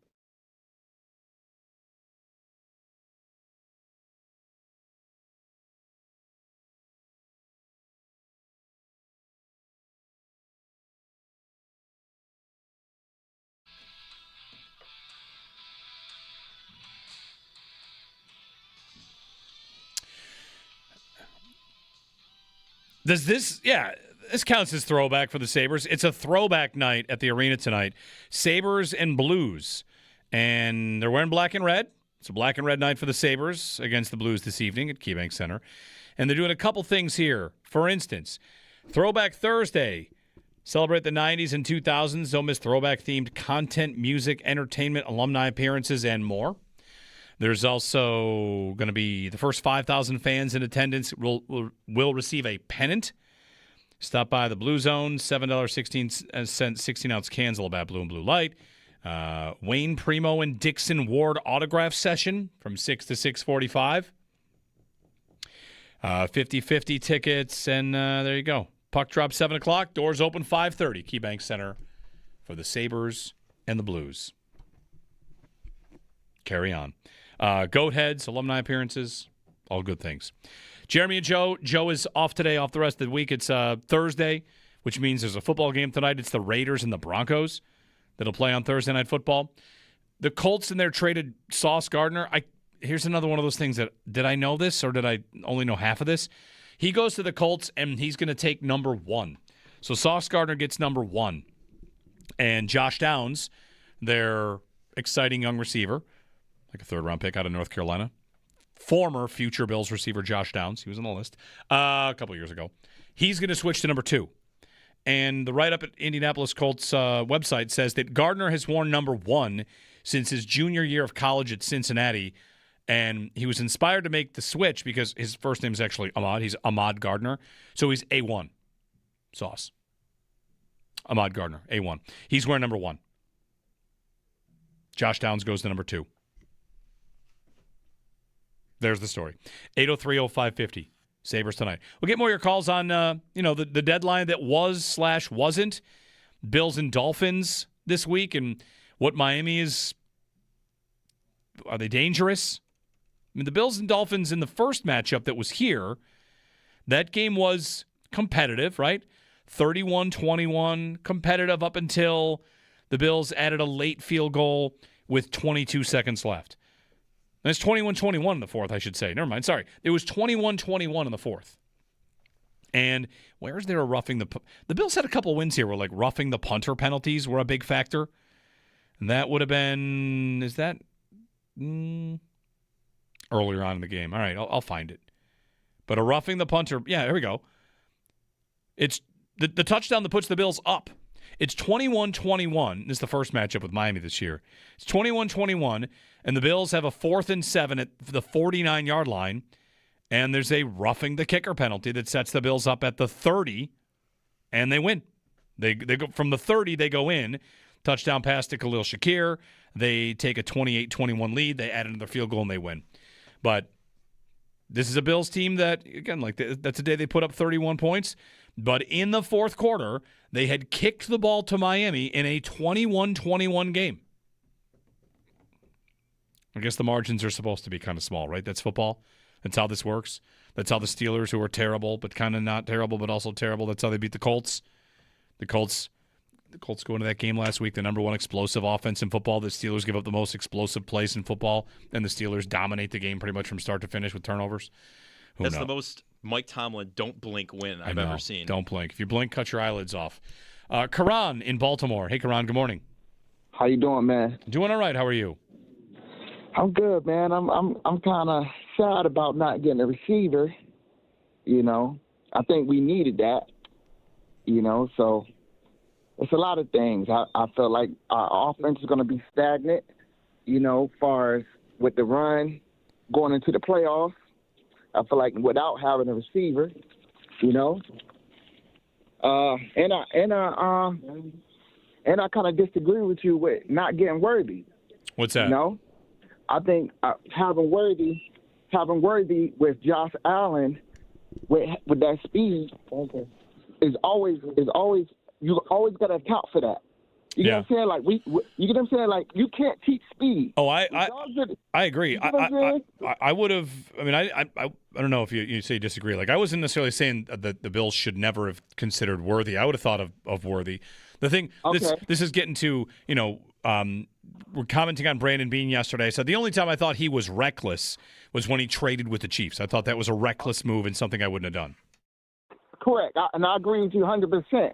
Once I seen like we got Coleman, I didn't feel like he did enough at Florida State for us to grab him. I felt like we needed to line Josh Allen up with a receiver with some speed. Because now you always got to, with X's and O's, you always got to account for that. Yeah. You get what I'm saying? If a corner can't guard a one-on-one, you going to always have to help him out with a safety over the top. So you know when you play calling, you got the safety in the corner accounted for. So I got two players that I got to guard Worthy with. Now I got Shakur. I can open it up with the middle and cause for other plays. But now we depend on the run. I feel like we're not having a receiver. We're going to be like, I don't know. It's going to be in the playoffs get tighter. You know. Yep. So I don't know, man. I don't know. Hopefully we can do some things. Our defense can come to play. Now I will say Harrison was a great pickup for us from Kentucky. Yeah, now, it looks good so far. It looks good. So I feel like him on, if we see the Chiefs, him on Worthy on a one-on-one with that speed right there, I'm okay with. You get what I'm saying? We can match speed for speed because on our defense, we always lack speed. Hill killed us. Yeah. Then once they got Worthy, he killed us. It was always speed we lacked. That was it. You know, our offense is good, but, you know, I feel like we always have a receiver to, you know, open up stuff, you know? Yep. So Thanks. going to the playoffs. Thanks, Karan. Thanks, Karan. Thanks for the phone call. Yeah, to the point about, you know, Worthy versus Coleman, like in that group of players, if we want to revisit that, I do tend to agree. Like the difference between them, while neither one really puts up massive numbers, I agree that I think Worthy generates just more gravity where a defense pays attention. When Mahomes threw the only pick of the game that he threw, I think that's a throw to Worthy, right? And the Bills have two guys back there, Hairston and Bishop, and they both might have picked it off. And with Coleman, Allen threw a pick this year looking for Coleman where there's a safety over the top. That's Sanker against the Saints. Sanker got that pick where he threw to Coleman. The one thing you see on film, you can go to the game and watch this. It's one thing that was true last year and so far is true this year. Coleman, Beane can say he does a lot of things away from the play. He said that yesterday. He does some things that are some good things, maybe don't show up in targets and production, run blocking and this and that. The thing that he doesn't get and doesn't show is the other team respecting that he can beat them. That is something he does not get. He does not get double teams. He does not really get coverage over the top as often as you would want. If he did get more, it would open things up for other players. You are kind of playing 10 on 10 when he's out there. And, you know, that's just kind of how it's gone.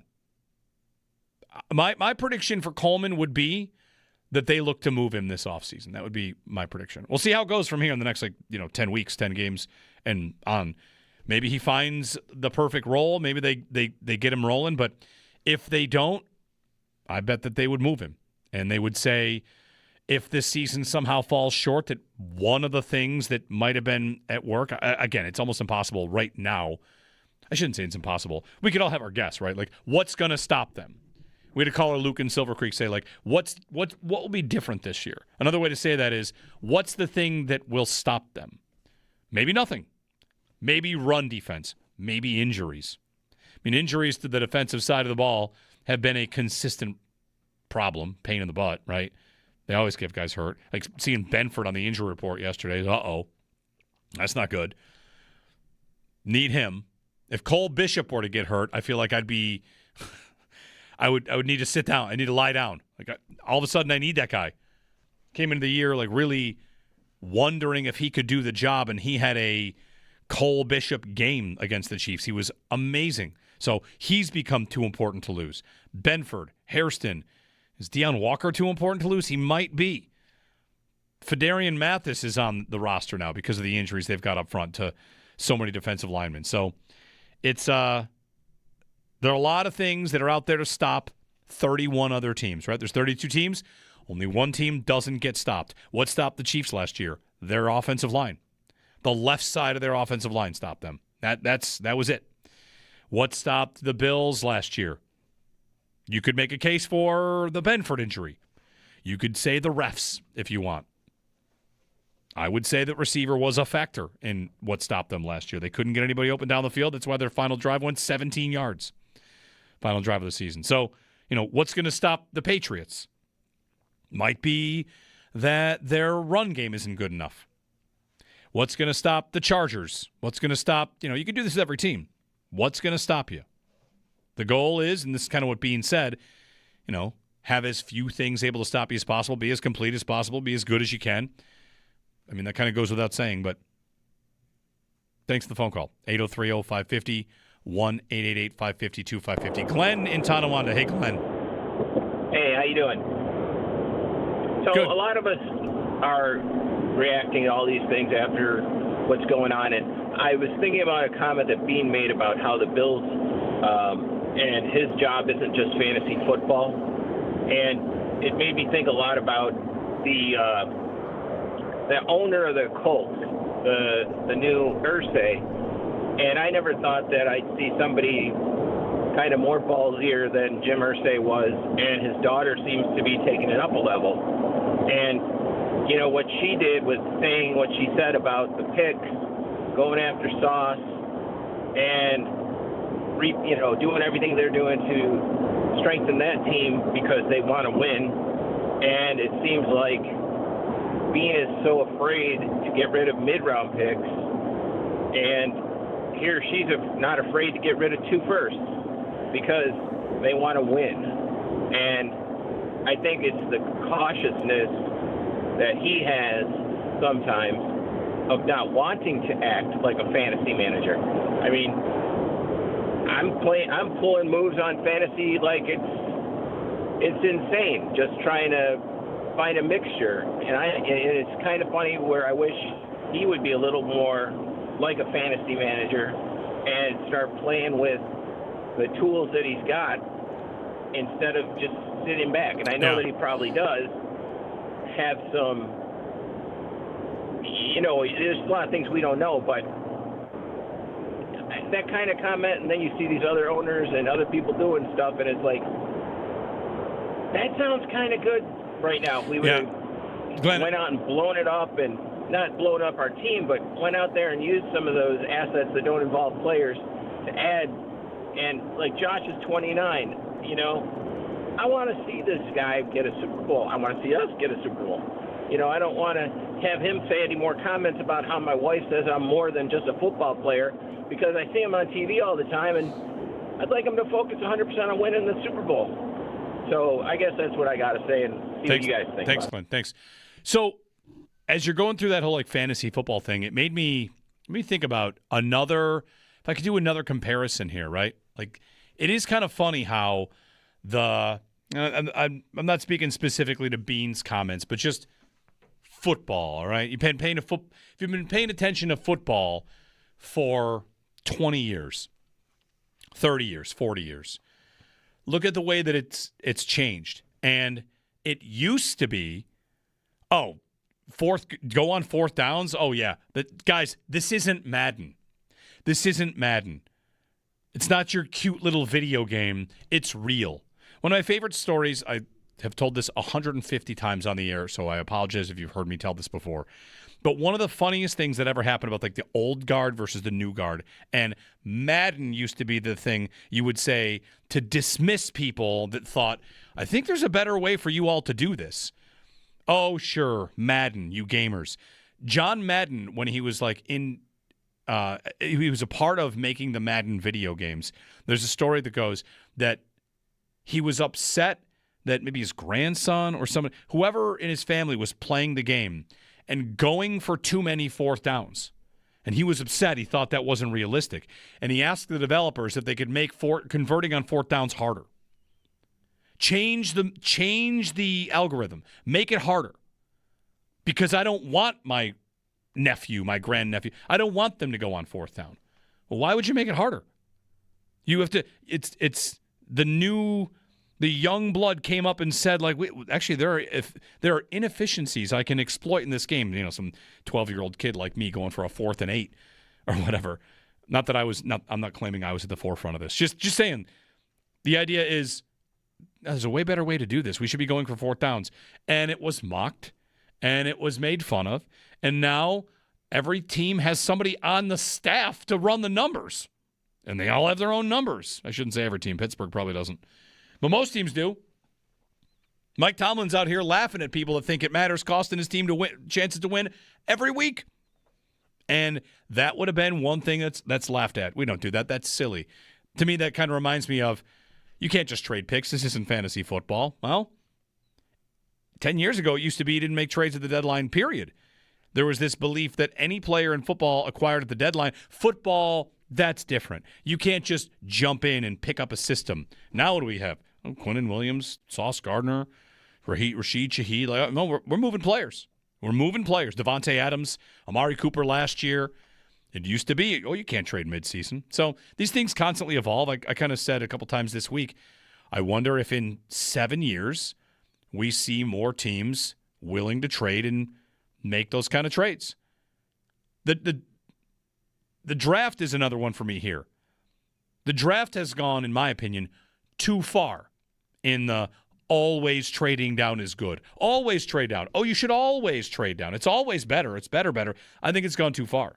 And I think, teams might, especially like in the 30s and the late 20s, every year, there aren't 32 first-round grades. Perfect. Great opportunity to trade what another team thinks is a first-round pick for what you think will be a second-round player. Do it. That sounds like you should be exploiting that and using that. So anyway, I hope that wasn't too all over the place. Thanks for the phone call, Glenn. Made me think about that. There's that line like first they laugh at you, then they believe you. I don't know. I wrote it out the other day. I forget what it was about. All right, we got a contest to get to in a minute. We'll get one more call in before the contest. Pete in Rochester. Hey, Pete. Hey, good morning, guys. Great show. But just a quick observation and thought. Now that Max Harrison is playing, he's playing well. Given the fact that he ran a 4.240, right, in last year's combine, right, the fastest 40 time. Yep. He also played wide receiver in high school. Any thought, or what are your thoughts on maybe lining him up on some goal routes occasionally as needed to spread the field, since, we definitely lack some speed at wide receiver. Yeah. What do you think of that idea? I don't think much of it. I didn't know that he played a wide receiver in high school, but the fact that he hasn't played it in a while is probably an issue. And there's a lot more to receiver than just straight speed. So it's an idea that, could they roll it out there once as a trick play? I suppose they could consider it. I don't have much for it, though, myself, no. Just me. Thank you. 803-0550 and 1-888-550-2550. All right, it is contest time. Time to give away, which one? The U.S. Canada? U.S. Canada. U.S. Canada. B-Color 5 win a 4-pack of tickets to the Canada-U.S. Rivalry Series game at KeyBank Center on November 8th. That's Saturday at 6 p.m. Courtesy of the Buffalo Sabres. Tickets are on sale at Ticketmaster.com. So caller 5 to 221-4WGR is going to get a pair of those tickets, 4-pack of tickets to see Canada and the U.S. at KeyBank Center November 8th at 6 p.m. 803-0550, our phone number. Quickly on something else while that contest is going on. Tom Brady has revealed he cloned his dog. And in reading this story, I am introduced to several other celebrities that cloned a dog that had passed. He had a dog that died in 2023, and now he has the dog's clone. I have a series of follow-up questions answered by this article. No, he did not name it the same name. Okay? I don't know if you should or should not. Is it the same name but with 2 at the end? No, now that'd be funny. That would be good. That would be good. Maybe like rearrange the numbers, or right? Or rearrange the letters. The original dog's name was Lua, and that dog died, and they cloned her and got another dog. I have had a lot of dogs. I would not clone any dog of mine. This might shock you, Mr. Tom Brady. There are a lot of good dogs out there, man. Most dogs, all dogs. Dogs are good. Love dogs. Who doesn't love dogs? Dogs are a miracle. I was explaining to my 4-year-old daughter how mankind and dogs became friends yesterday. That happened yesterday. Sometimes we have conversations at our table, you know. It just came up. Yeah, just came up. I love my dog. We are down to 1 dog. I've had as many as 4 at the same time. It's true. Don't ask about it. It's sensitive. I mean, it's a mistake. Never have 4 dogs. Never have 3 dogs. I remember those days. Love all 4 dogs. Love all 3. Never have 3 dogs. Anyway, cloning a dog. Every time I have a dog, I think this dog is great. And then when the dog does ultimately die, I miss that dog. But the idea of let me just make another one? Yeah. Okay. I don't like that at all. It's just wrong. It's freaky to me. They tried cloning that sheep a while back, I remember. And they did. It didn't work. It only lasted a month. I think they got there. I mean, they're cloning dogs. Oh, yeah. So the sheep, they got there on the sheep. They got there. They got there. But it's just got to be I just can't wrap my head around why you. I guess I can, but I would feel so wrong about it. It's not. Right. It's the same dog, but it's not the same dog. What are we doing with this? I don't know. Is it the same name? Do we know that? No, not the same name. Yeah, you were on the phone. Different name. We were a talking different about name. that. But of course, the article reads that Tom Brady, he did this because he's an investor in this company. So all the quotes are such and such company has done such a great job to bring the loving family environment or this loving animal back into our home. Okay, so it was a money play. He didn't care about the dog. Maybe. I'm going to go with he doesn't care about the dog. You're suggesting he's not authentic? Oh, I think I may be. Tom Brady? I don't know. Who could have thought? Well, this dog is deserving of love, even if it's a clone dog. I agree. It's probably a very good dog. I'm not going to clone my dogs. And I think it is, well, whatever. I'm not going to clone my dog. If you want a clone of my dog, he will come to your house and eat full loaves of bread off of your counter. Does anybody want that? Full loaves of bread. If you would like a dog to eat 48 King's Hawaiian rolls in a minute, I will clone him, and you can have the clone. If you would like a dog to, can I tell you what he did to me the other day? I take him outside to play all the time. We play fetch with the ball, play fetch with the ball. You know how you will sometimes throw a ball and not throw it and fool the dog, right? Oh, yeah. It's a fun game. Who doesn't love that game? Dogs love it. People love it. So the other night, he loses the ball. I throw it. He loses it somewhere. It's in the brush. It's in the bushes. It went under a fence. I don't know. He lost it. Not me. He lost the ball. Wow. He comes over and sits and he's staring at me like I've got it. You know, the old, yep. We've played this game, old man. Come on. Where is it? I know how the story ends. Right. And I have to say, I'm a grown man talking to my dog saying, I don't have it. And he stares at me like, I don't have it. He barks. I stand up. He's checking my pockets. Yep. I don't have it. You find it. I didn't lose it. You lost it. Do you want this dog? You can clone this dog, and this dog can harass you for a ball. And I'll tell you right now, he has done the same thing to me. Yeah. Your dog has done the same thing to me. He's not trusting. He doesn't believe you. I go out there and do the same thing, and he lost it in a bush one time and came up to me, and I had to go get it out of the bush. Hey, he's like, where is it? What'd you do with it? Make What it happened? happen. If you would like a dog to find 10 different balls to play with in your yard that you don't even know are in your yard, clone my dog. You can have the clone of my dog. He's wonderful. All right, the thrilling three-way parlay when we return. We got Vegas and we've got Denver tonight, and we're back. We're ready. Maybe Joe's the problem. Even though he's not the killer of the parlays, maybe this is more of an everybody eats kind of parlay here. We don't got one guy hogging the attention so much. I don't know. We'll figure it out. We're going to put a parlay together on tonight's games. Coming up here on WGR.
And then, Sal, you kind of turn to what can they do from here.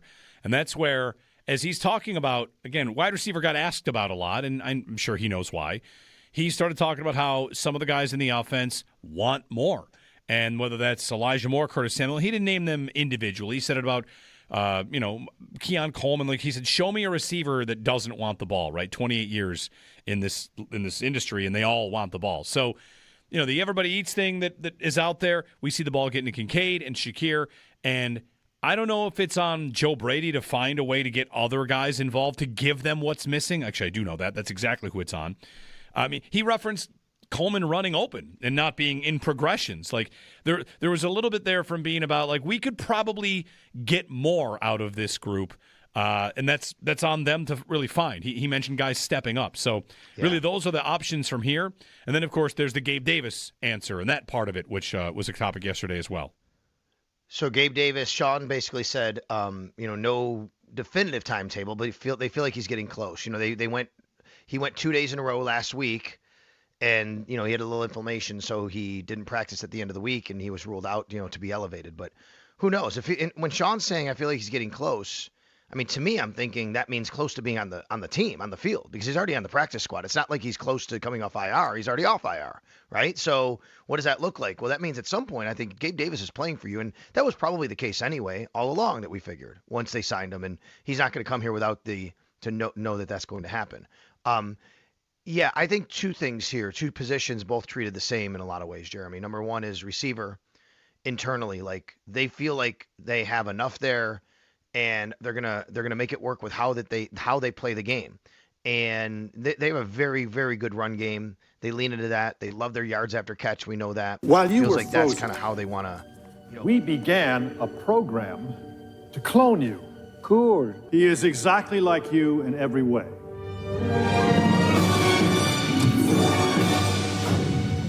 Breathtaking.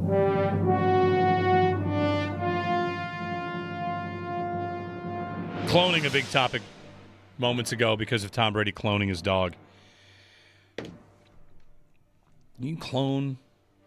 Do you think Tom Brady has thought about cloning himself to play more games in the NFL? Definitely, right? Do you think he's bringing like the Raiders that technology for the investment and saying, Yes. "Hey, I'm your owner. I'll give you the rights to me." This is not Let's Get Stupid. I think we got something here. With him, it's got to be like 100%. There's no question. He's trying to clone. He's ready to clone himself. Yes. Do you think he'll clone himself and then try and find some way to put his own brain consciousness into that consciousness because he can't handle even having another consciousness inside his body doing what he does? As long as there are no further questions, yes. Yes. That's the concept of Westworld on some level, among others. Right. Anyway, Westworld season 1, great. Hey, I watched House of Dynamite. You guys seen that yet? I've heard good things. Yeah, I have heard about Captivating. It's on Netflix. It's I would say it's captivating. I said it twice. It's captivating. Let's get to the thrilling three-way parlay for tonight's Thursday night football game. No Joe to drag us down. Not that he's doing that. All right. We got Vegas and Denver. No Patrick Surtain in this game, right? Okay. No Surtain, no Mims either. No Marvin Mims. Yeah. Mims. So it's Broncos at home for the Raiders, who just traded away Jacoby Myers. And let's go.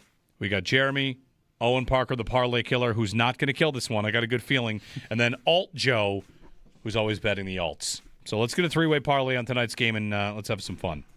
Sounds good. I'm going with the expected at this point. I'm going to stick with the alt receptions. Okay. Brock Bowers he's back. He had 12 receptions in his last game against Jacksonville. I'm going 8+ alt receptions for Brock Bowers. 8+, 12 against Jacksonville. I like that a lot. 8+. I also like it because the game script here. Yes. If I may go next, I'm taking Denver -8.5.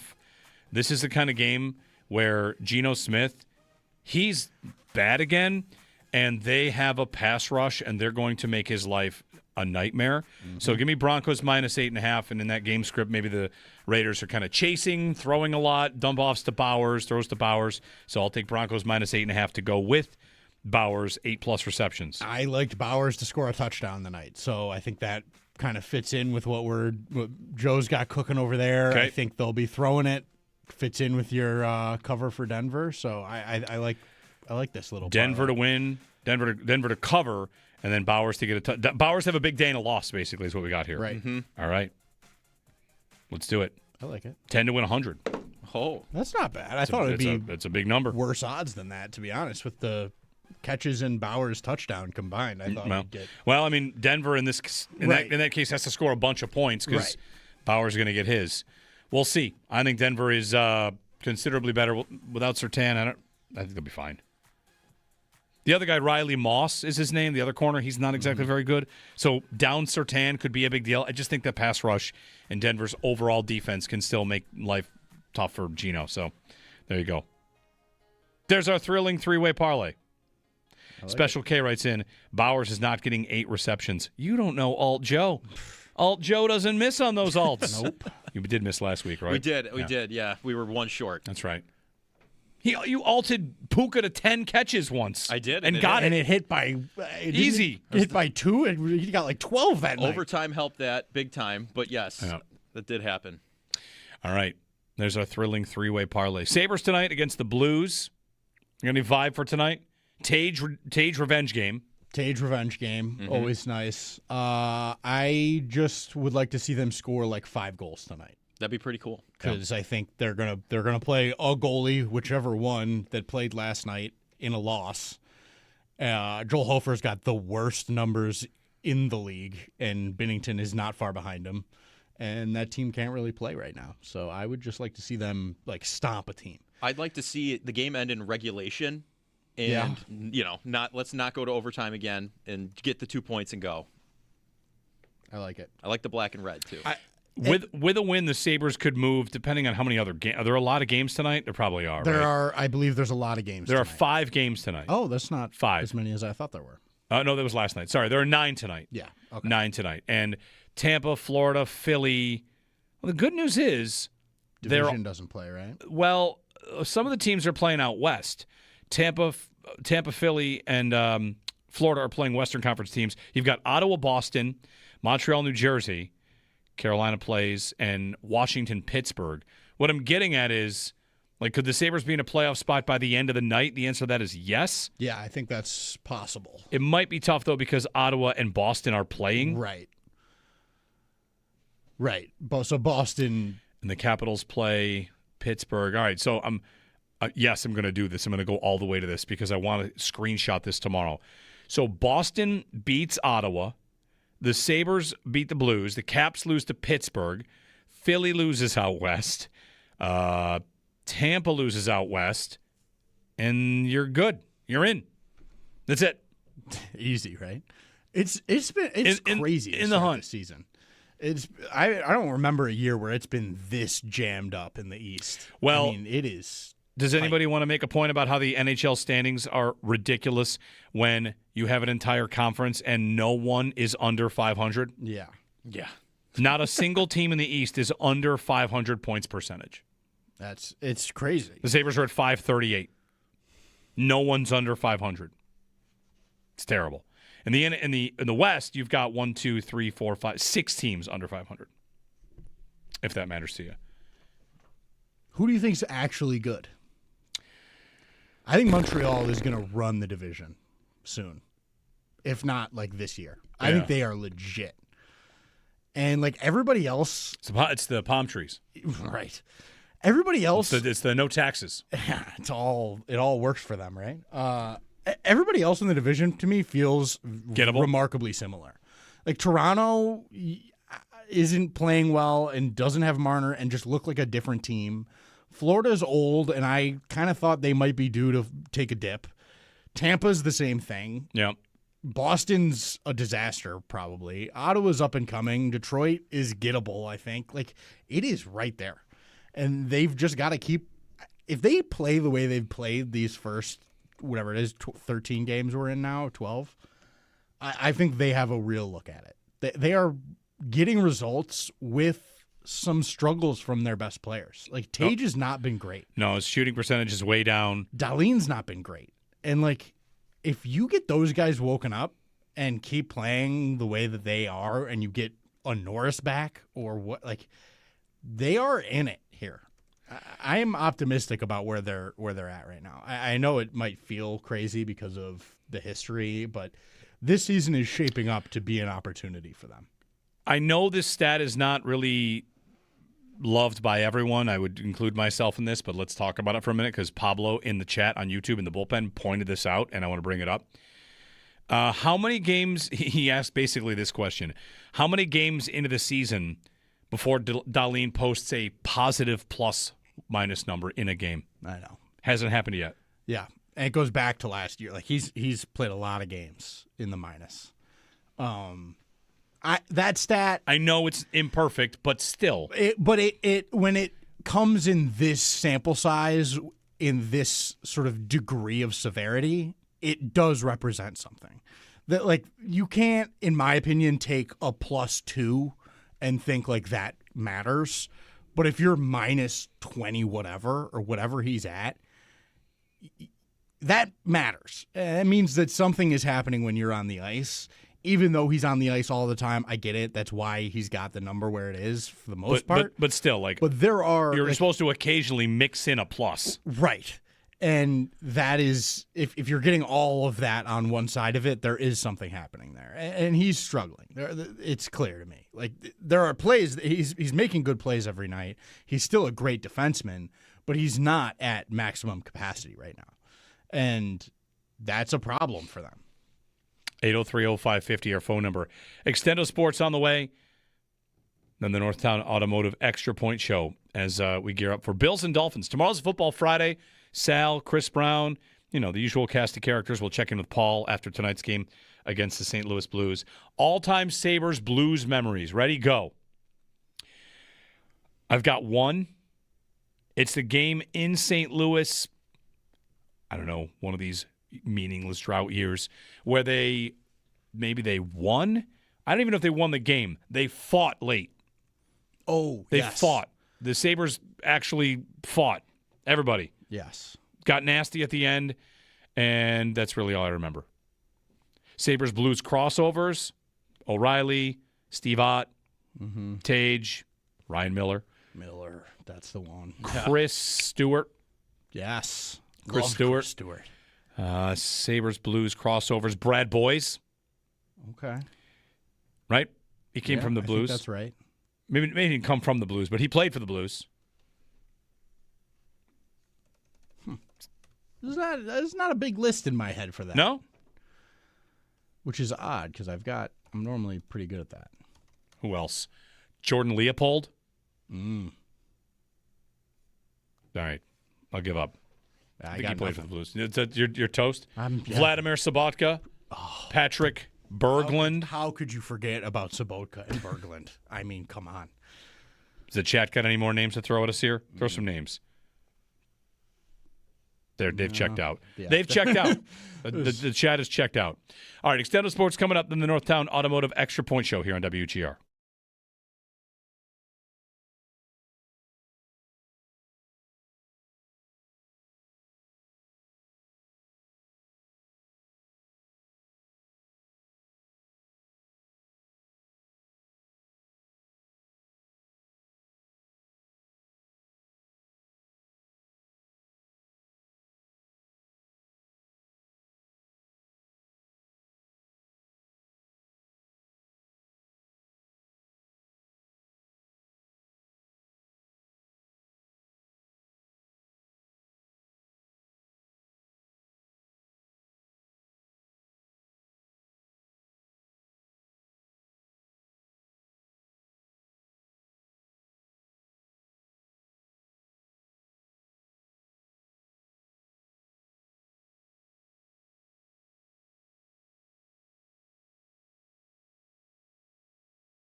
Ready to take your game day to the next level? Enter online now at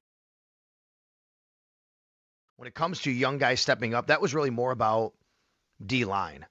And that's Landon Jackson. That's Javon Solomon, right? That's guys. That's Deion Walker, who's already stepped up. And maybe TJ Sanders when he comes back. Fedarian Mathis, who, by the way, I thought played pretty well. He gets a job now on the 53. People forget Fedarian Mathis was the 47th overall pick in the NFL draft just 3 years ago. Like, this is a guy that I think has some potential, can help them.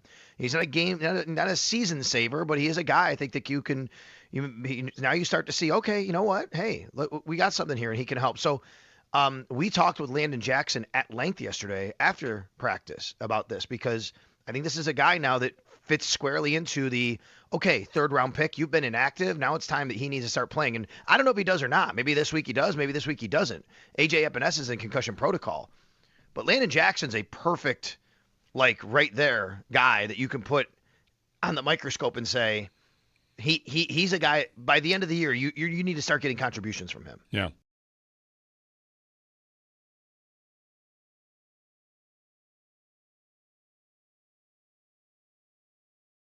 But the thing I thought about Beane yesterday was that he carried the kind of tone that I won't speak for all of you. I was satisfied to a large degree. He said they wanted to do something, and he said that they moved money to do it, and that they had other deals ready to move to create more space if they needed to, kind of painting a picture like if they had been able to do Trey Hendrickson, let's just throw that name out there. He didn't, I am. If they'd offered a second to Cincinnati for Hendrickson and they were bent on staying with the first, the Bills would have needed to create some space. And this is back to Beane. He said they had papers ready, like boom, boom, boom, hand these in. Here's your space. Now you can make your deal. So somewhere along the way, they were at least pursuing a player that required cap space that they didn't have. All right. One clue. He also said that there were some players they were pursuing, they're grinding on, he said, some of the guys are grinding on, will be UFAs at the end of the year, so they could pursue them at that point. Rashid Shaheed is one of those guys. You know, there are UFAs at the end of the year, and all right, so I've got a clue there as well. Some of the guys, UFAs, that's Hendrickson too, by the way. Some of the guys, big cap hit, they were ready to do some stuff there. And maybe there were some cap hits out there that were so big they had to consider the year-to-year cap. Like, all right, that all makes sense. The thing that I appreciated from Beane was he, and I also want to tell you a couple things. I think he might have accidentally given away some information. I don't know. Maybe not. Maybe I'm just reading between the lines a little bit too much. But the thing I thought he did yesterday was kind of validate anybody from Bills fans' feelings, mine, yours, that they should have done something. He thought they should have done something, and he tried to do something. And we could all sit here and say, I would have done more, I would have paid more. But, a GM in his spot could go to the podium and say, nah, we're good.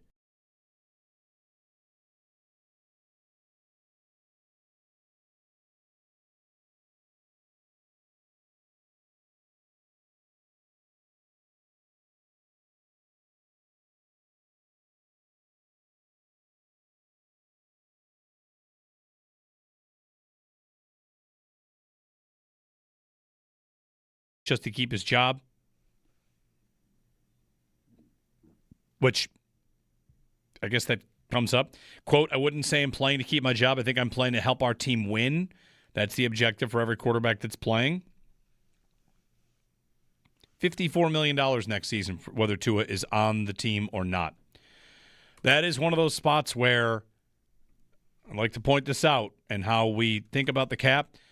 Having Josh Allen, even though it's a big contract, is a massive advantage because you don't have a $54 million dead hit to get rid of the quarterback that's not that good. Because if you knew he was that good, you'd spread it out over many, many, many, many more years. You just wouldn't have this, 4-year, $212 million contract. Tua gets his cash, and I want him to. That's all great. But when you know your quarterback is great, you just have way more time. These dead cap hits don't come up. You lower cap hits. life can be a little bit easier, even though you're still spending a lot of money. It's a little bit easier because you remove the what if it doesn't work out kind of scenario that a lot of these, tier 2, tier 3 quarterbacks have. So anyway, Northtown Automotive Extra Point Show is on the way. We'll be back tomorrow with a Football Friday. Chris Brown, Sal Capaccio, Paul Hamilton to recap the night's Sabres Blues game. Again, the first 5,000 get a pennant. Enjoy it. Throwback night. So if you're going tonight, red and black. It's a red and black night and a 90s and 2000s throwback night. So enjoy. And hopefully the Sabres can start stacking some wins. Back tomorrow for Football Friday on WGR.